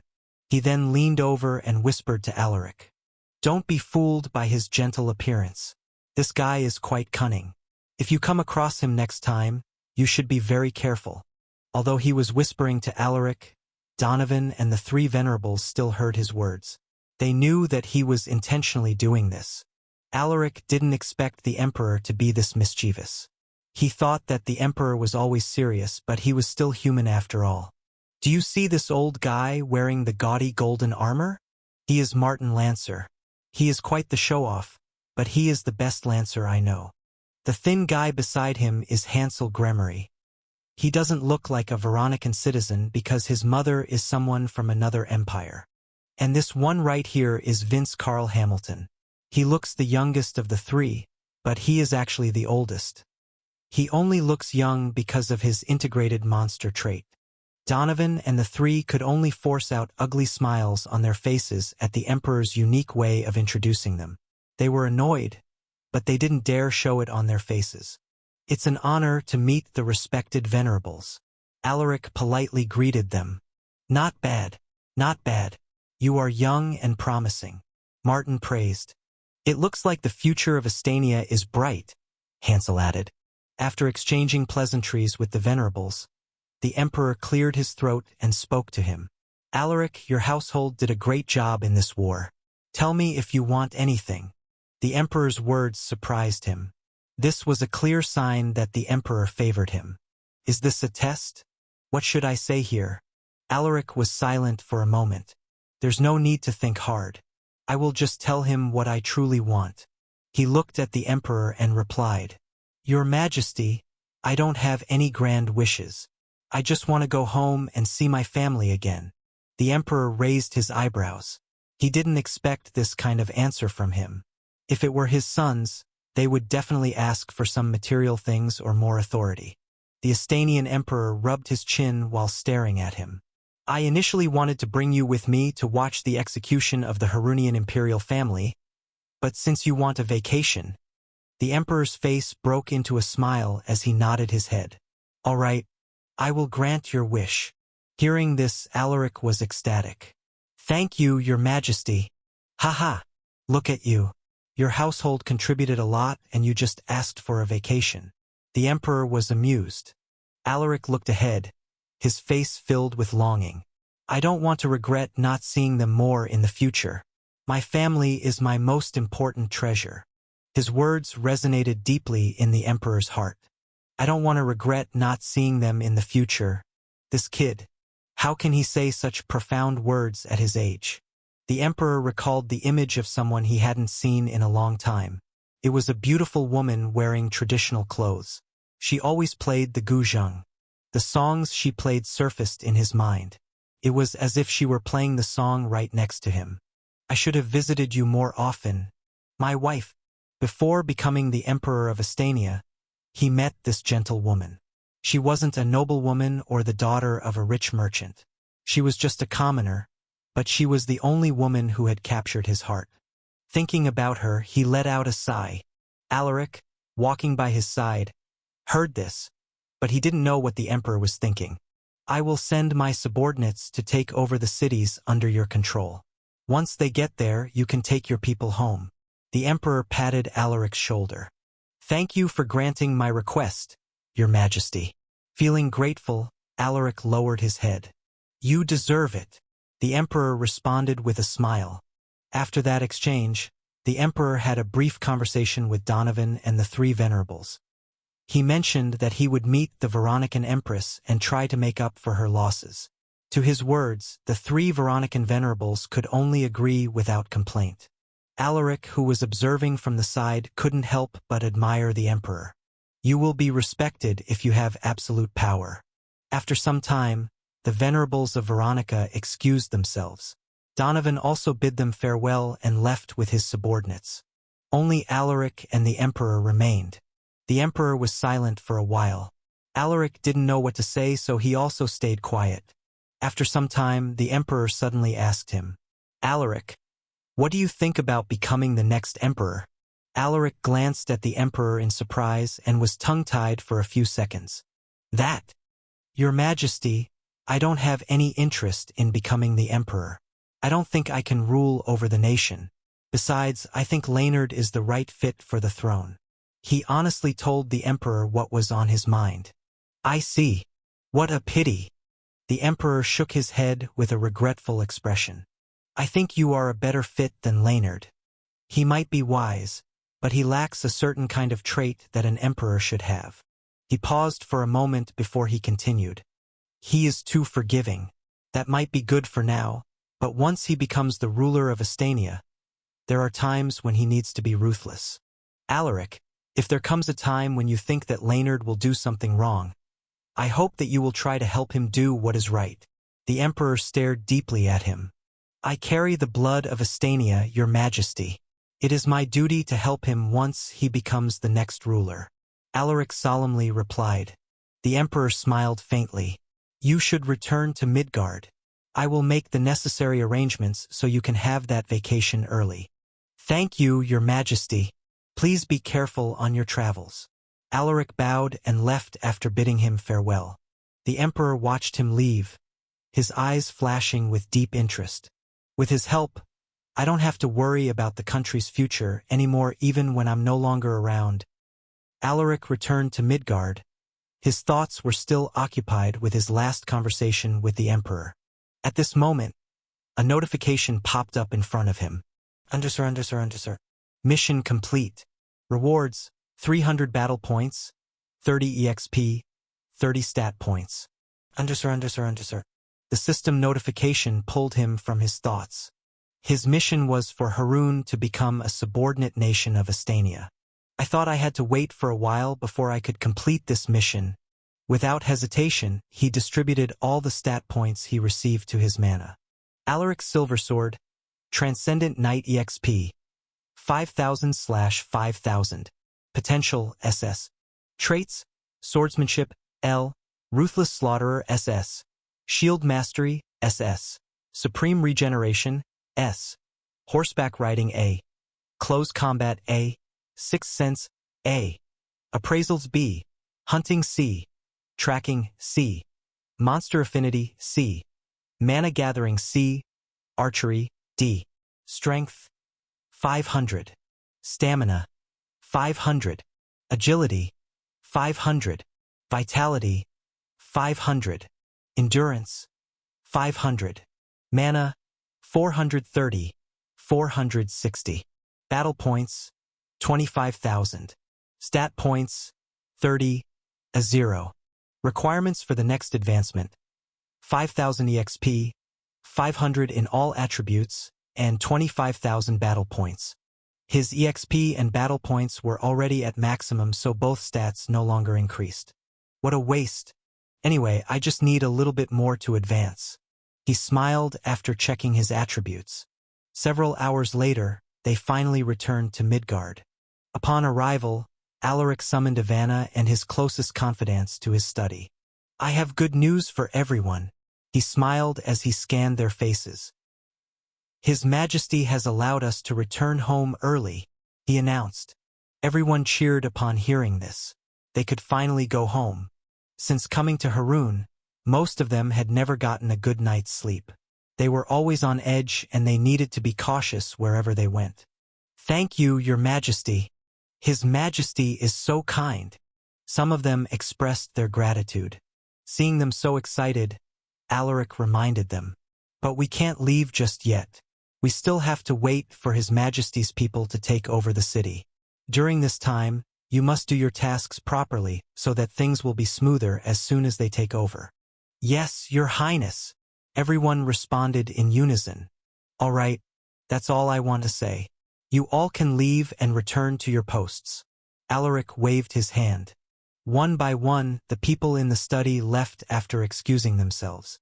Only Ivana stayed behind. "Now that you are here, you should continue with the remaining administrative tasks. I haven't had a good sleep in the last few days," the elven princess said while rubbing her temples. Hearing this, Alaric's smile stiffened. "I think you were doing a great job. Why stop now? You should keep going and familiarize yourself more with the job, since you will have to do it once we get married." "Who said I'm marrying you?" the elven princess snorted, pretending to be indifferent about it.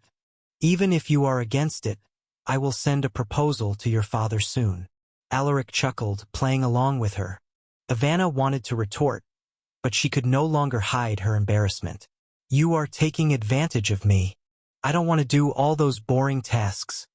There was a hint of pleading in her voice. Alaric snickered. "So will you agree to become my wife if I promise not to make you do all those tasks?" Red-faced, Ivana stared at him. It looked like she wanted to say something, but she couldn't utter a word. In the end, she turned around and left in a huff. Seeing this, Alaric chuckled while shaking his head in amusement. Half a month passed in the blink of an eye. Nothing eventful happened, so Alaric was able to complete his daily mission 5 times. If he hadn't had to do some administrative tasks, he would have completed more. With his efforts, he managed to increase his mana from 460 to 470 just from his mana training alone. He also received 15 stat points for completing 5 daily missions. Alaric distributed them directly to his mana, pushing it to 485. "I can advance to the next realm in a few more days, but is it safe to advance here?" Advancing to the mythical realm would cause an unusual phenomenon that would attract the attention of many people. He had seen it during his father's advancement. Alaric was afraid that he would be targeted during his advancement. "Should I advance here or wait until we return to North Pinetown?" He pondered deeply. While he was immersed in his thoughts, a notification suddenly popped up in front of him. Undersir. Mission: Conquering Haroun 3. Mission difficulty: Easy. Donovan Cleavesnow has commenced the execution of the members of the Harounian imperial family under the direct orders of the Estanian emperor. The execution was carried out in public and was witnessed by many citizens of Haroun. The people are now filled with uncertainty about the future of their nation. Give them hope by choosing a new ruler who will take the helm and correct the mistakes made by the previous rulers. Rewards: 200 battle points, 20 EXP, 20 stat points. Undersir. Seeing this notification, Alaric narrowed his eyes. So that means all of them are dead, including their crown prince. The crown prince of Haroun coveted his mother's beauty, so Alaric hated him to the core. His death brought him relief and satisfaction. With a faint smile, he headed back to the mansion. "Your Highness!" He heard an urgent voice just when he was about to step inside the mansion. He turned around and saw Aldrin running towards him, his face covered in sweat. "What happened?" Alaric furrowed his eyebrows. Aldrin stopped in front of him and took a deep breath. "The Imperial army is coming. With their marching speed, they should reach Midgard before nightfall." Alaric's expression lit up. "Oh? They are finally here, huh? I thought we had to wait for another half a month." Aldrin was also excited. The arrival of the Imperial army meant that they could go home soon. "Yes, Your Highness." Alaric chuckled when he saw Aldrin's excited face. "Tell everyone to prepare a banquet for our guests. They must be properly welcomed. Do you understand?" "Your servant understands. I will inform our people right away." Aldrin nodded eagerly. "If you need more manpower, just tell Ivana." She will give you everything that you will need. Alaric reminded him. After giving him a few more instructions, Alaric headed inside the mansion to make his own preparations. He wanted to be presentable by the time the guests arrived. Evening came and the highly anticipated guests showed up. They were the military officers of the Imperial Army. Dressed in his formal clothes, Alaric welcomed them at the entrance of the banquet venue. "Welcome, everyone. I know you are tired from the journey, so I had everyone prepare a banquet for you, so that you can get to relax with some food and entertainment." Alaric greeted the Imperial Army commanders. All of them were transcendent knights. Some were already renowned warriors whose names were etched in the Estanian Dragon leaderboard, but there were also a few of them who weren't in the leaderboard. "I don't know any of these people. They must be the experts secretly nurtured by His Majesty." He could tell that these unknown experts were strong. If they had chosen to publicize their strength, they would be in the top 20 in the leaderboard. There was one particular warrior who stood out from them all. It was an old warrior with a gnarly scar on his neck. He looked incredibly intimidating, and he always wore a serious expression, making him seem unapproachable. At this moment, Redden suddenly approached him and whispered into his ear, "Your Highness, that old man is the commander of the Dragon Guards. Most people don't know him. Even the high-ranking aristocrats don't know anything about him. The public recognizes Lord Kristin Evander as the strongest transcendent in all of Estania, but in truth, it's that man. His name is Tristan Stonefist." Stonefist? Alaric raised an eyebrow. He hadn't heard of a prominent household that carried this name. Redden nodded, his face looking grim. "That's right. His Majesty bestowed him this surname because Commander Tristan's fists literally hit like a stone." "Oh? Really now?" Alaric was intrigued by this. He used his appraisal on Tristan and was left stunned by the latter's attributes. "Insane. I thought Galaner or Sekus was the strongest transcendent, but this guy, I think the three of them are on the same level." Noticing his gaze, Tristan glanced in his direction. When he realized that it was Alaric who was looking at him, Tristan nodded respectfully. Alaric returned the gesture with a nod of his own. "This guy is also an impressive warrior. It seems like I have underestimated the depth of Estania.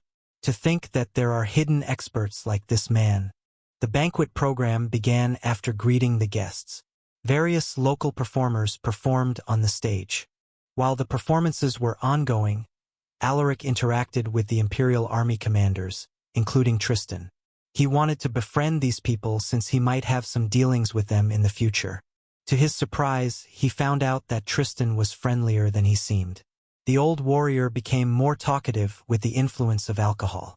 He even joked about Redden, who was the former deputy commander of the Dragon Guards. "Your Highness, let me tell you, when Redden was still young..." "Commander, stop exposing my dark past." Redden could only facepalm himself in embarrassment. The banquet hall was filled with laughter. The next day, Alaric woke up with a terrible headache. What happened? He grabbed his head as he slowly sat up straight.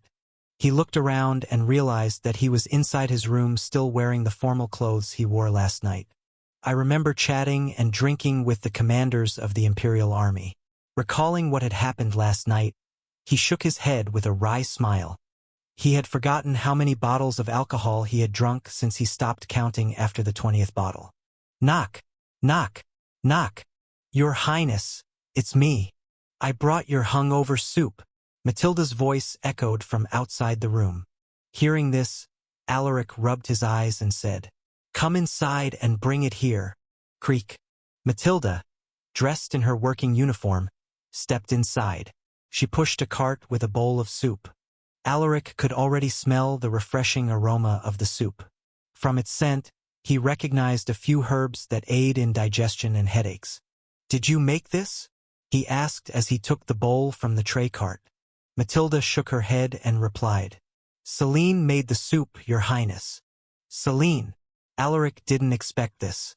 Matilda thought that he was suspicious of the soup, so she explained, "Don't worry, Your Highness. I already tasted the soup. I assure you that it's safe to consume." Alaric shook his head and chuckled. I'm not worried about that. His vitality was already at maximum, so most poisons wouldn't work on him. He would probably feel a little lightheaded, but that would be it. Alaric took a spoonful of soup to his mouth. His mind cleared up as the warm soup touched his tongue. Not bad, he remarked. Matilda smiled at his words. What happened to our guests? Did you bring them to their accommodations? Alaric asked. He remembered being escorted by Matilda and Celine during the banquet, but he didn't know what happened to the guests after he left. The guests were escorted safely to their rooms, Your Highness. Some of them had already woken up, and they are now being informed about the recent affairs in Midgard. Matilda replied. I see. Alaric was pleased to hear this. The Emperor had definitely sent his most capable subordinates to take over Midgard. They attended the banquet last night, but they were already in work mode the next morning. After drinking the hungover soup, Alaric went to the bathroom to take a bath. He then dried himself up and changed into a set of training clothes. He planned to do his daily exercises to clear out all the alcohol from his body. On his way to the training ground, he encountered Celine, who was just outside the mansion's main door. Greetings, Your Highness. The female knight greeted him with a respectful bow. Alaric nodded with a smile. The soup you made was delicious. Can you make the same one for me tomorrow? Celine was happy to hear his praise. With a smile, she nodded her head. I obey your commands. All right, I'm off to do my training. Alaric waved his hand and walked away, but he realized that Celine was following him, so he stopped and looked at her questioningly. The female knight quickly explained herself. Miss Ivana is worried about Your Highness, so she asked me to take care of you today. Is that so? After knowing the reason, Alaric didn't stop her anymore. He headed straight to the training ground to perform his daily exercises.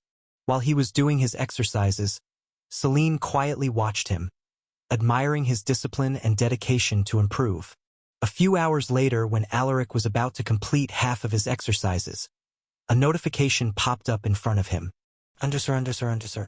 Mission complete. Rewards: 200 battle points, 20 EXP, 20 stat points. Undersir. You have reached the requirements for your next advancement. Do you want to use 25,000 battle points to advance? Yes. No. How is this possible? Did His Majesty already select a new ruler for Harun? That was fast. He thought that there would be a long process for choosing the next ruler of Harun. What happened, Your Highness? Is there something wrong? Celine quickly rushed to his side when she saw him suddenly stop in the middle of his exercises. She was already familiar with his routine, so she knew how many repetitions he usually did. Her voice interrupted his thoughts. Shaking his head, Alaric gestured with his hand. I'm fine. Celine, bring all the available transcendent knights here. I think I'm about to advance, he said with a serious voice. Hearing this, Celine was dumbfounded, her eyes widening. His Highness is about to advance? She was so shocked that it took her a few seconds before she could respond. Yes, Your Highness. I will bring everyone here. Alaric was already a transcendent knight. He was even recognized as one of the strongest in all of Estania. The people considered him a monstrous genius. She agreed with the people, but she never thought that he would advance this early. Does this mean that His Highness will soon become a venerable? She was scared of her own thoughts. A 20-year-old venerable? She never heard of anyone else who had stepped into that realm at that age.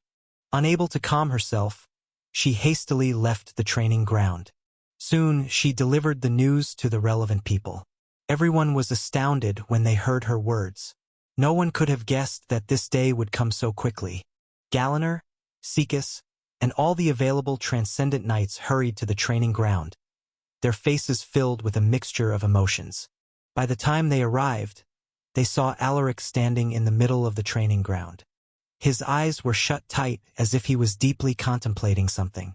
No one dared to say a word, afraid that they would disturb him. They believed that he was in the middle of an enlightenment, so they all remained quiet. After some time, Alaric opened his eyes. Now that everyone is here, I will leave my safety in your hands. He smiled faintly. Please be assured, Your Highness. We will not allow even a fly to get close to you. The one who spoke was Tristan Stonefist, the commander of the Dragon Guards. Alaric smiled at his words. He then closed his eyes and focused his attention on absorbing mana.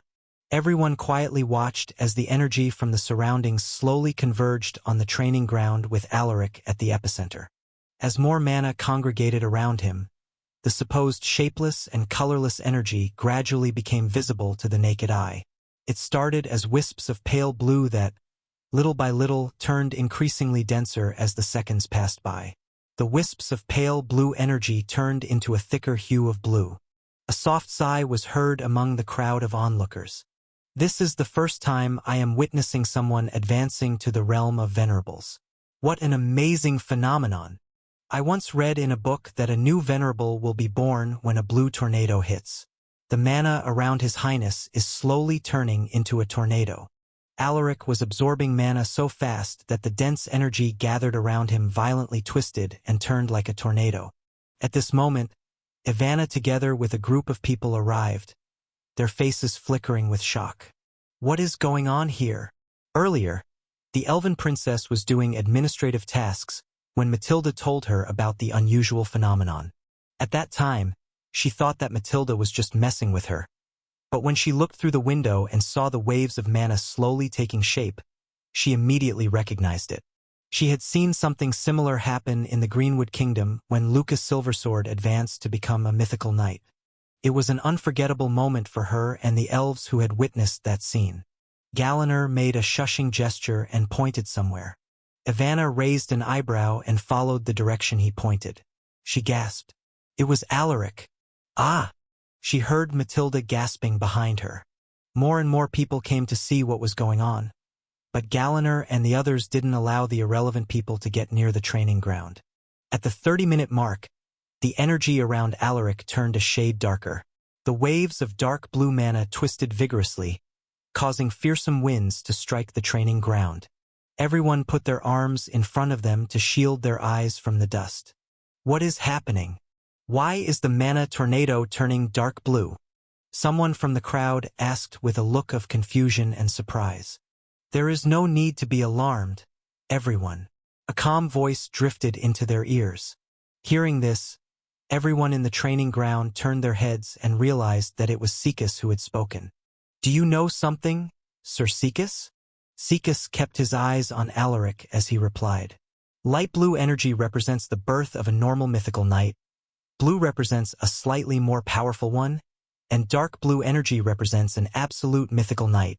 This means that once His Highness completes his breakthrough, his power will soar higher than that of other mythical knights. The crowd widened their eyes in disbelief. They wondered how he knew such information, but no one dared to ask him to explain. While everyone was digesting his words, another change occurred. The violently twisting dark blue tornado suddenly stopped spinning. The waves of dark blue mana also darkened even further and turned purple. The calm purple energy made everyone feel refreshed. A few knight apprentices who were nearby even advanced to the night realm due to the dense amount of mana that gathered in the area. Looking at the calm purple energy that enveloped Alaric, someone could no longer hold back their curiosity. Do you know anything about this, Sir Sekus? The crowd looked at Sekus. To their disbelief, the usually calm man now revealed a look of surprise. Sekus took a deep breath to calm himself. Purple energy.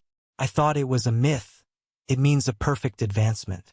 Once His Highness completely absorbs all the energy that he needs, his strength will surpass that of the renowned venerables we all know. What? Is that even possible? Oh Mayaru! A few more hours trickled by and the dense wave of mana gradually dispersed. The purple energy around Alaric slowly disappeared, as if everything that they had seen earlier was nothing more than an illusion. In the next moment, an overwhelming pressure suddenly descended upon them. It was as if gravity had multiplied significantly. The sudden pressure forced the weaker ones to kneel. The stronger warriors managed to stand on their feet, while only the elite knights and above remained unaffected. When Alaric opened his eyes, the overwhelming pressure immediately vanished. I'm sorry about that. I still can't control my own power. he apologetically said when he noticed the situation. Hearing his voice, the crowd regained clarity. "Your Highness! Congratulations, Lord Venerable!" Sikas bowed deeply. "Congratulations to the new Venerable, Lord Venerable." Everyone congratulated Alaric, bowing their heads deeply. Looking at the respectful crowd, Alaric smiled faintly. "It's thanks to everyone's efforts that I managed to safely advance.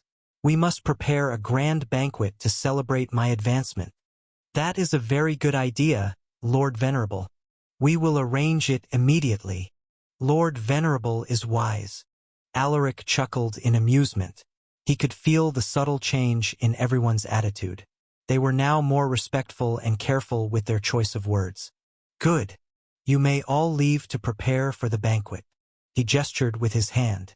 Hearing this, everyone bowed and quickly left after bidding him farewell. The only ones who remained were a few people. Ivana looked at the dashing young man. "Should I call you Lord Venerable now?" she jokingly said.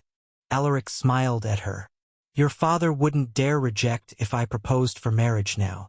Ivana didn't expect him to bring up this topic when there were still people around. Her face reddened, but she pretended to be unaffected. "I still have to help with the arrangements for the banquet, so let's continue this later." She turned around and left with Matilda. Alaric chuckled as he watched her escape. "You have been promoted to the mythical night realm." A notification popped up in front of him.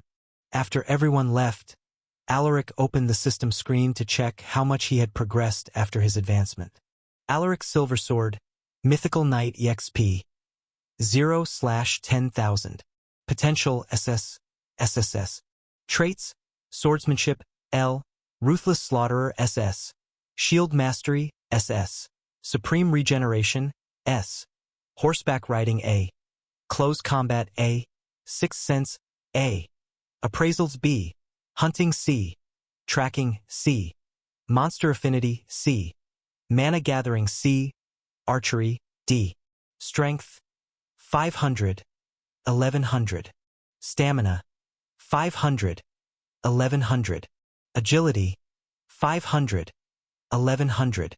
Vitality, 500, 1100. Endurance, 500, 1100. Mana, 500, 1100. Battle points, 0. Stat points, 0.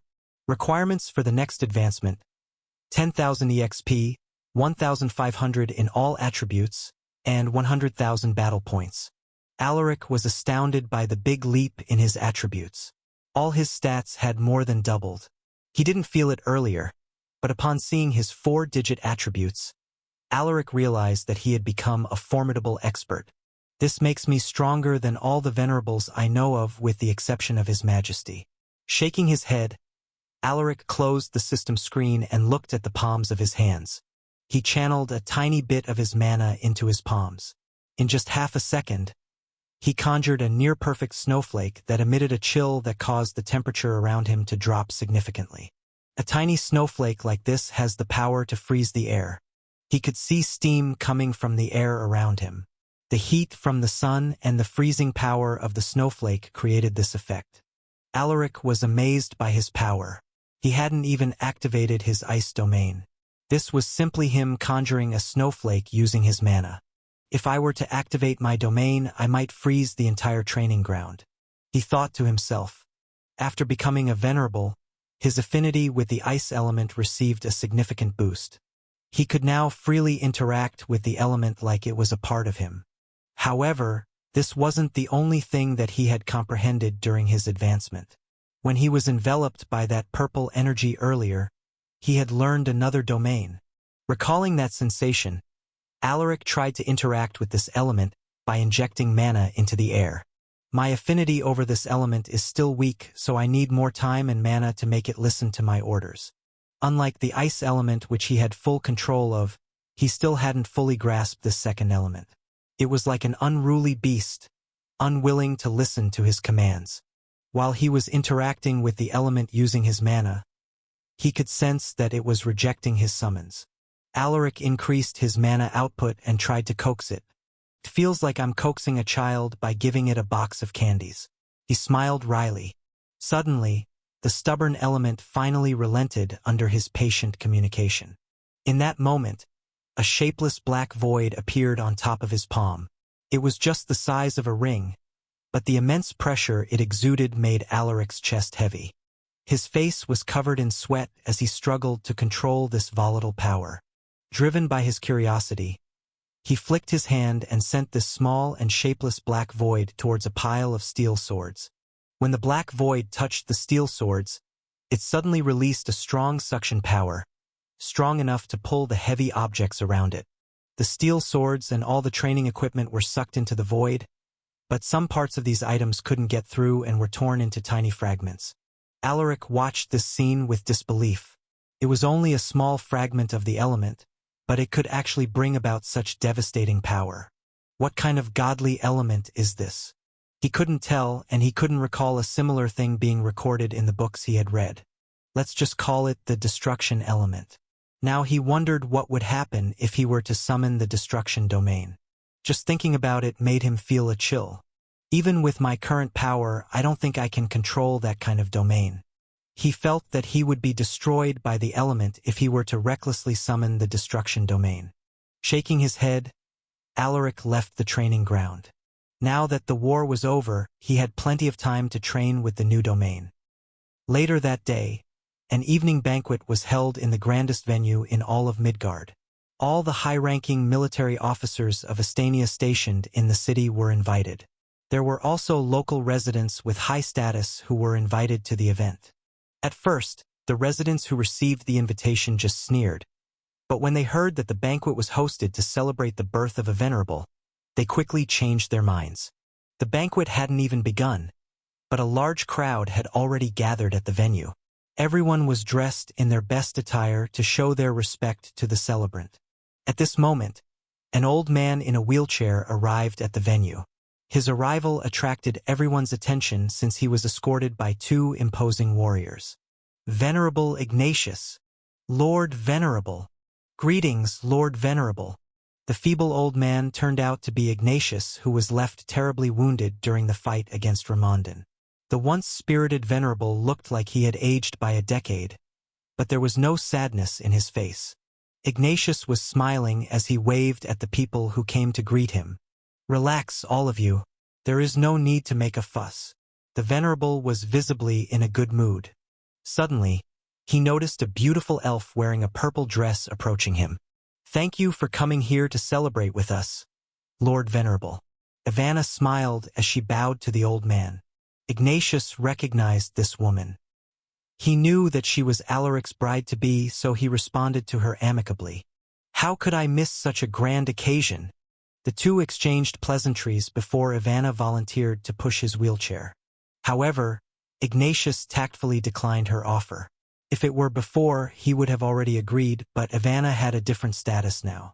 She would soon become the wife of the youngest venerable in the history of Estania. Alaric later arrived just a few minutes before the banquet began. He first greeted Ignatius, who attended the celebration despite not being in perfect condition. You didn't have to come in person, Lord Venerable. You are still not in the right condition to move around. Alaric let out a sigh. The old man might look fine now, but he had almost died during his fight with Ramondan. If Sikas was even a second late at that time, he would have perished. Haha! How could I not attend this event? You don't have to worry about me, Alaric. I am Ignatius Firecrest. This kind of injury is nothing to me, he boasted with a grin. Alaric could only smile helplessly at the stubborn old man. Your presence here makes this banquet even more special. Ignatius secretly observed Alaric as their conversation continued. He could sense the immense mana inside the young warrior's body. Alaric might have intentionally concealed his power, but Ignatius could still subtly sense the power he was hiding. To think that he would have such depth when he just broke through. His strength had already surpassed mine. He smiled bitterly. He was recognized as a genius of his generation, but Alaric was just on another level. He was a prodigy who had never been seen in history. While they were talking, they noticed a group of people walking towards them. Leading this group was the commander of the Dragon Guards, Tristan Stonefist. Greetings to the two venerables. Tristan lowered his head. The warriors behind him also bowed respectfully while greeting them. Oh, Lord Tristan. I hope you are enjoying the banquet. Alaric nodded at the man. This was Redden's former superior and also the current strongest transcendent knight of Estania. Befriending him might bring him some unexpected rewards, so he remained polite to Tristan. I certainly am excited to attend this event. It was an honor to witness your advancement. Lord Venerable, I will never forget that moment. Tristan responded with an uncharacteristic smile. Alaric chuckled and responded politely. More and more people came to speak with him. Alaric replied to them one by one. But he had to excuse himself when he noticed that Ignatius was starting to get bored. Seeing this, Alaric immediately instructed his subordinates to let the performers start with their performances. Soon, the skilled performers who were invited to showcase their talents started their performances. The crowd's enthusiasm was ignited. Even Ignatius was impressed with the performances. Alaric chatted briefly with the old venerable before he excused himself. There were other guests in attendance, so he couldn't stay with Ignatius for long. Alaric busied himself the entire night. He chatted with the guests and clinked glasses with them, remaining polite the entire time. He didn't make them feel uncomfortable. At this moment, a group of young warriors had gathered in the outermost corner of the venue. They were staring at Alaric with reverence and respect. His Highness has become a dragon. He now stands on the same level as the absolute experts of the continent. Rasmus was filled with pride as he looked at Alaric's imposing figure. He had been with Alaric since he was still an unknown young warrior. He had watched him grow step by step into who he was now. You should give up, Aaliyah. I know you like the Lord Venerable, but there is a huge gap between you two. Wolf, the insensitive idiot, spoke. He is the Prince of Estania and a mythical knight with unparalleled strength. You, on the other hand, are just a knight and a subordinate warrior of House Silversword. As soon as he said this, he felt a chill running down his spine. He noticed the cold-faced Aaliyah staring at him deeply. She took a deep breath, as if suppressing her rampaging emotions. She snorted, turned around, and left with heavy strides. Watching her leave, Wolf realized that he had said something wrong. I think I pissed her off. Pa! Rasmus smacked the back of his head and scolded him. What were you thinking, you dumbass? You were always the smartest in the group, so why did you have to say such nonsense? Ow! Wolf scratched his head. I shouldn't have said that. I will go and apologize to her. He was about to leave, but Rasmus grabbed his shoulder. Just leave her be. I think she would rather be alone now than hear your apology. Hearing this, Wolf sighed softly. Renanti and a few of his friends gave him a pat on his shoulder. You should properly apologize, Wolf. That wasn't a cool thing to say. Reminded Renanti, the big brother of the group. I know. Aaliyah stepped out of the venue while trying to keep a straight face. She thought that she had hidden it well, but even a kid like Wolf noticed her feelings for Alaric. She felt a mixture of embarrassment and anger. Miss Aaliyah, what are you doing out here? Shouldn't you be inside with the other guests? A voice drifted into her ears. Turning her head, Aaliyah realized that it was Matilda, the Veronican woman who had recently become Alaric's assistant. Aaliyah had mixed feelings about her. She was envious that Matilda could stay close to Alaric. She was also annoyed that a new subordinate like her could become Alaric's assistant. With an expressionless face, Aaliyah replied, I just wanted to get some fresh air. Matilda couldn't put her finger on it, but she could sense that Aaliyah didn't like her. I see. Please excuse me then. She politely excused herself and walked away. Hold on, Aaliyah called out to her. Raising an eyebrow, Matilda turned around and asked, May I help you with something? Aaliyah opened her mouth, but she seemed hesitant to say it. Never mind. You can go. Without waiting for Matilda's response, Aaliyah left. Matilda squinted her eyes as she mumbled, I think I understand now. Meanwhile, Aaliyah found herself standing beside the man-made pond near the banquet hall. From the clear water, she saw a reflection of herself. She looked incredibly beautiful on one side of her face, but the other side sported a gruesome burn wound. You are nothing but an ugly toad. How dare you have feelings for someone like him? At this moment, Aaliyah suddenly heard a series of footsteps behind her. Her expression cooled down as she emotionlessly turned around. I was worried about you, so I came to find you. It was Renanti. A flicker of suspicion flashed in her eyes. I'm fine. I just need to get some fresh air. She recognized Renanti as one of the most skilled warriors in their batch. He wasn't as talented as Wolf, but he was more disciplined and hardworking. Just like her, he was also a team leader who commanded 20 warriors. Seeing her guarded look, Renanti took a step back. Is that so? The two became quiet, so Renanti quickly spoke to remove the awkward atmosphere. Don't mind what Wolf said earlier. He might be a knight, but he is still just a kid. Aaliyah stared deeply at him. Are you that concerned about me? Renanti found himself flustered for a moment, but he was a steady man, so he managed to quickly calm down. Of course. We are comrades. A small rift between the group will become a major flaw in our teamwork. I don't want our teamwork to be affected because of this issue, so I want to check on you. Aaliyah shook her head. Don't worry. I won't let that happen. If there's nothing else, please excuse me. Without waiting for his response, she walked past him and left without looking back. Renanti turned his head and watched her lonely figure with a sigh. I almost exposed my feelings right there.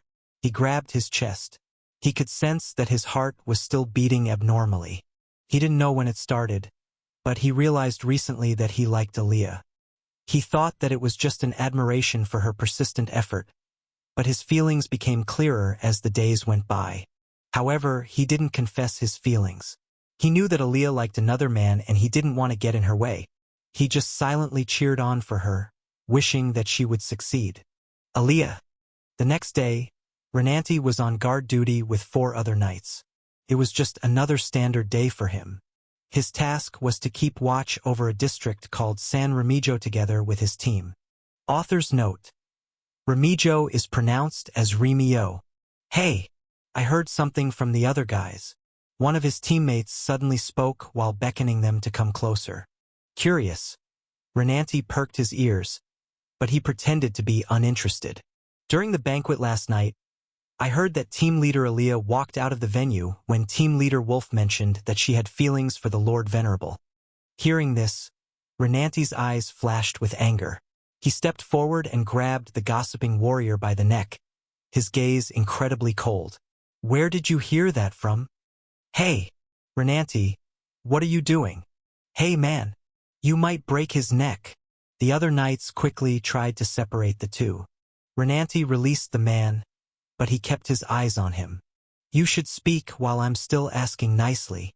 The gossiping warrior stared at him with some lingering fear and anger. Did you really have to grab my neck like that? You're killing the mood, man. With a snort, he added. Many of our guys attended the banquet last night and they said that they saw it happen. Renanti's expression eased up, but he still warned the man. Don't go around spreading rumors next time. If this gets leaked to the Lord Venerable, the consequences will be terrible.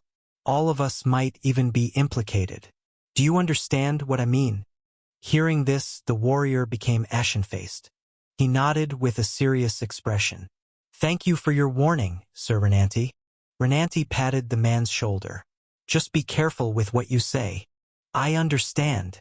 That minor conflict didn't interrupt their task. Everyone in the team was also smart enough not to open up the topic. Renanti let out a sigh. I hope Aaliyah won't be affected by this. Meanwhile, Alaric was completely unaware of the little issues happening between his subordinates. He was immersed in understanding the destruction element. He gathered many books from the local libraries, hoping to get any information that would help him understand the element better. However, he didn't find any related material. Most of the books he had gathered only discussed the basic elements like fire, water, wind, and earth. There were also books that briefly explored the rarer elements like lightning, gravity, and space, but there was nothing about the destruction element. Alaric closed the last book and leaned on his seat with a deep sigh. It looks like I have to wait until I return to North Pine Town. If I can't find anything in the town, I will have to ask Giovanni and Leonard for help. Lord Venerable, do you want me to massage your back? An enchanting voice drifted into his ears. He turned his head and saw Matilda smiling at him. He waved his hand and shook his head. I'm fine, but you can help me with another thing. Just give me the word, Lord Venerable. I will do anything for you. Matilda's words were filled with hidden meanings, but Alaric remained calm in the face of her temptations. After becoming a mythical knight, he had become immune to illusions and seductions. Even Matilda's integrated monster trait, the lustful cauldron, could no longer affect his mind. Find me more books about unique elements. It doesn't matter if they are obscure materials. Just bring them to me, Alaric calmly instructed. Matilda was inwardly disappointed, but she didn't show it on her face. She bowed her head and acknowledged his command. Your servant obeys. Alaric waved his hand indifferently. You may ask Sir Galliner to accompany you. Just tell him that it was a request from me. Matilda nodded. I understand. I will relay your words to him. Knowing that it was an important matter, she didn't linger and left right away. After she left, Alaric rubbed his temples. Without study materials, understanding the destruction element will be a lot more difficult. In Zerkith, Lucas was overseeing the reconstruction of the damaged buildings when a subordinate came to him with a letter. My lord, we received a letter from Midgard. His Highness sent it. Hearing this, Lucas stopped what he was doing and took the letter. He wondered what his son had written for him. With an expectant gaze, he removed the seal and quickly read the message. The first line was just the usual greeting, so he didn't have much of a reaction. But upon reading the second paragraph, his eyes suddenly widened. What? There's no way this is true. He was in disbelief. In his letter, Alaric wrote that he had advanced and stepped into the realm of venerables. He even boasted about mastering a second domain. Lucas's first thought was that Alaric was messing with him, but there was this anticipation in his heart, hoping that it was real. Bring Sherwin here, Lucas instructed the messenger. Right away, my lord. While he was waiting for Sherwin, Lucas fell into deep thought. Alaric is definitely strong compared to other transcendent knights, but he had only advanced to that realm several months ago. It then occurred to him. From what I remember, Alaric has already mastered the ice domain. His advancement might not be fake news after all. He let out a smile. A quarter of an hour later, Sherwin finally arrived. My lord, do you have any instructions for me? Looking at the old transcendent knight, Lucas nodded. Yes, I want you to confirm something for me. You will understand if you read this. He didn't bother to explain and just handed him the letter he received from Alaric. Confused, Sherwin took the letter and carefully read the message.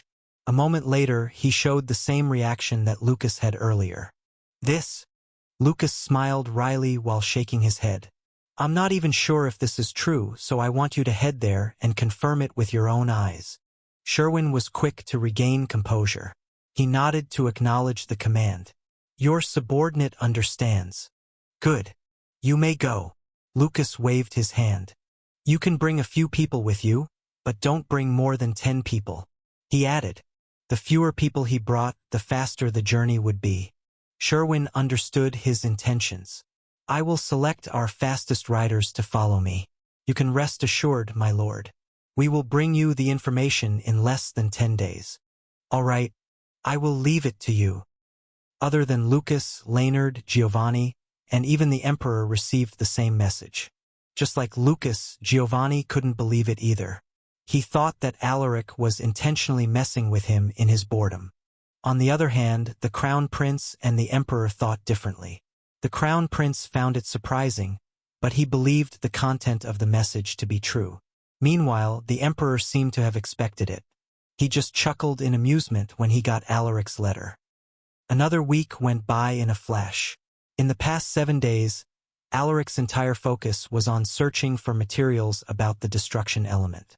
He sent Matilda and a few others to look for books, but they weren't able to find what he was looking for. With no luck from the search, Alaric tried to understand the element by himself. He interacted with it every day using his mana as if to familiarize himself with it. However, it was still as stubborn as before, refusing to listen to his orders. At this moment, Alaric was on a mountain a few miles from Midgard. He came here for the sole purpose of training his control over the new element. His face was covered in sweat as he conjured a black void on top of his palm. It was a small, only the size of a ring, but the pressure coming from it was so intense that it caused the air to violently fluctuate. Now, let's summon the destruction domain. With a grim look, Alaric lifted his left hand, while keeping his control over the black void on his right. He injected mana into his left hand to summon a second black void. Small, dark motes of light circled on top of his left palm and slowly formed another black void. Alaric could feel his mana being rapidly drained. With a snort, he pushed both palms together to merge the two black voids, but like opposing forces, the two voids seemed to reject each other. Sweat trickled down Alaric's face. He could feel a burning pain in his palms, as if he were directly holding the sun. The pain was unbearable, but he pushed through with gritted teeth. In the next moment, the two voids finally merged and multiplied in size. Alaric's surroundings reacted with the black void. Small rifts started to appear around him, with each rift seemingly giving one a look at the boundless universe. With a twist of his fingers, Alaric controlled these rifts. When the nearby trees touched the rifts, they were quickly torn into shreds. Seeing that he had destroyed the greenery, Alaric immediately retracted the domain. He had only unleashed the destruction domain for a few seconds, but it had destroyed a huge portion of the nearby trees. So powerful. The only problem is that it consumes a huge chunk of my mana every second. With my current mana pool, I think I can control the destruction domain for about a minute. He could only use it for a limited time, but with the level of destruction it could bring, he believed that he could kill an army composed of 100,000 soldiers in just half a minute. I wonder how effective this domain will be against other venerables. He beamed, unable to contain his excitement. Suddenly, he felt a familiar presence approaching from a distance. He turned his head and saw Galanor rushing towards him on his horse. Alaric furrowed his eyebrows and mumbled to himself.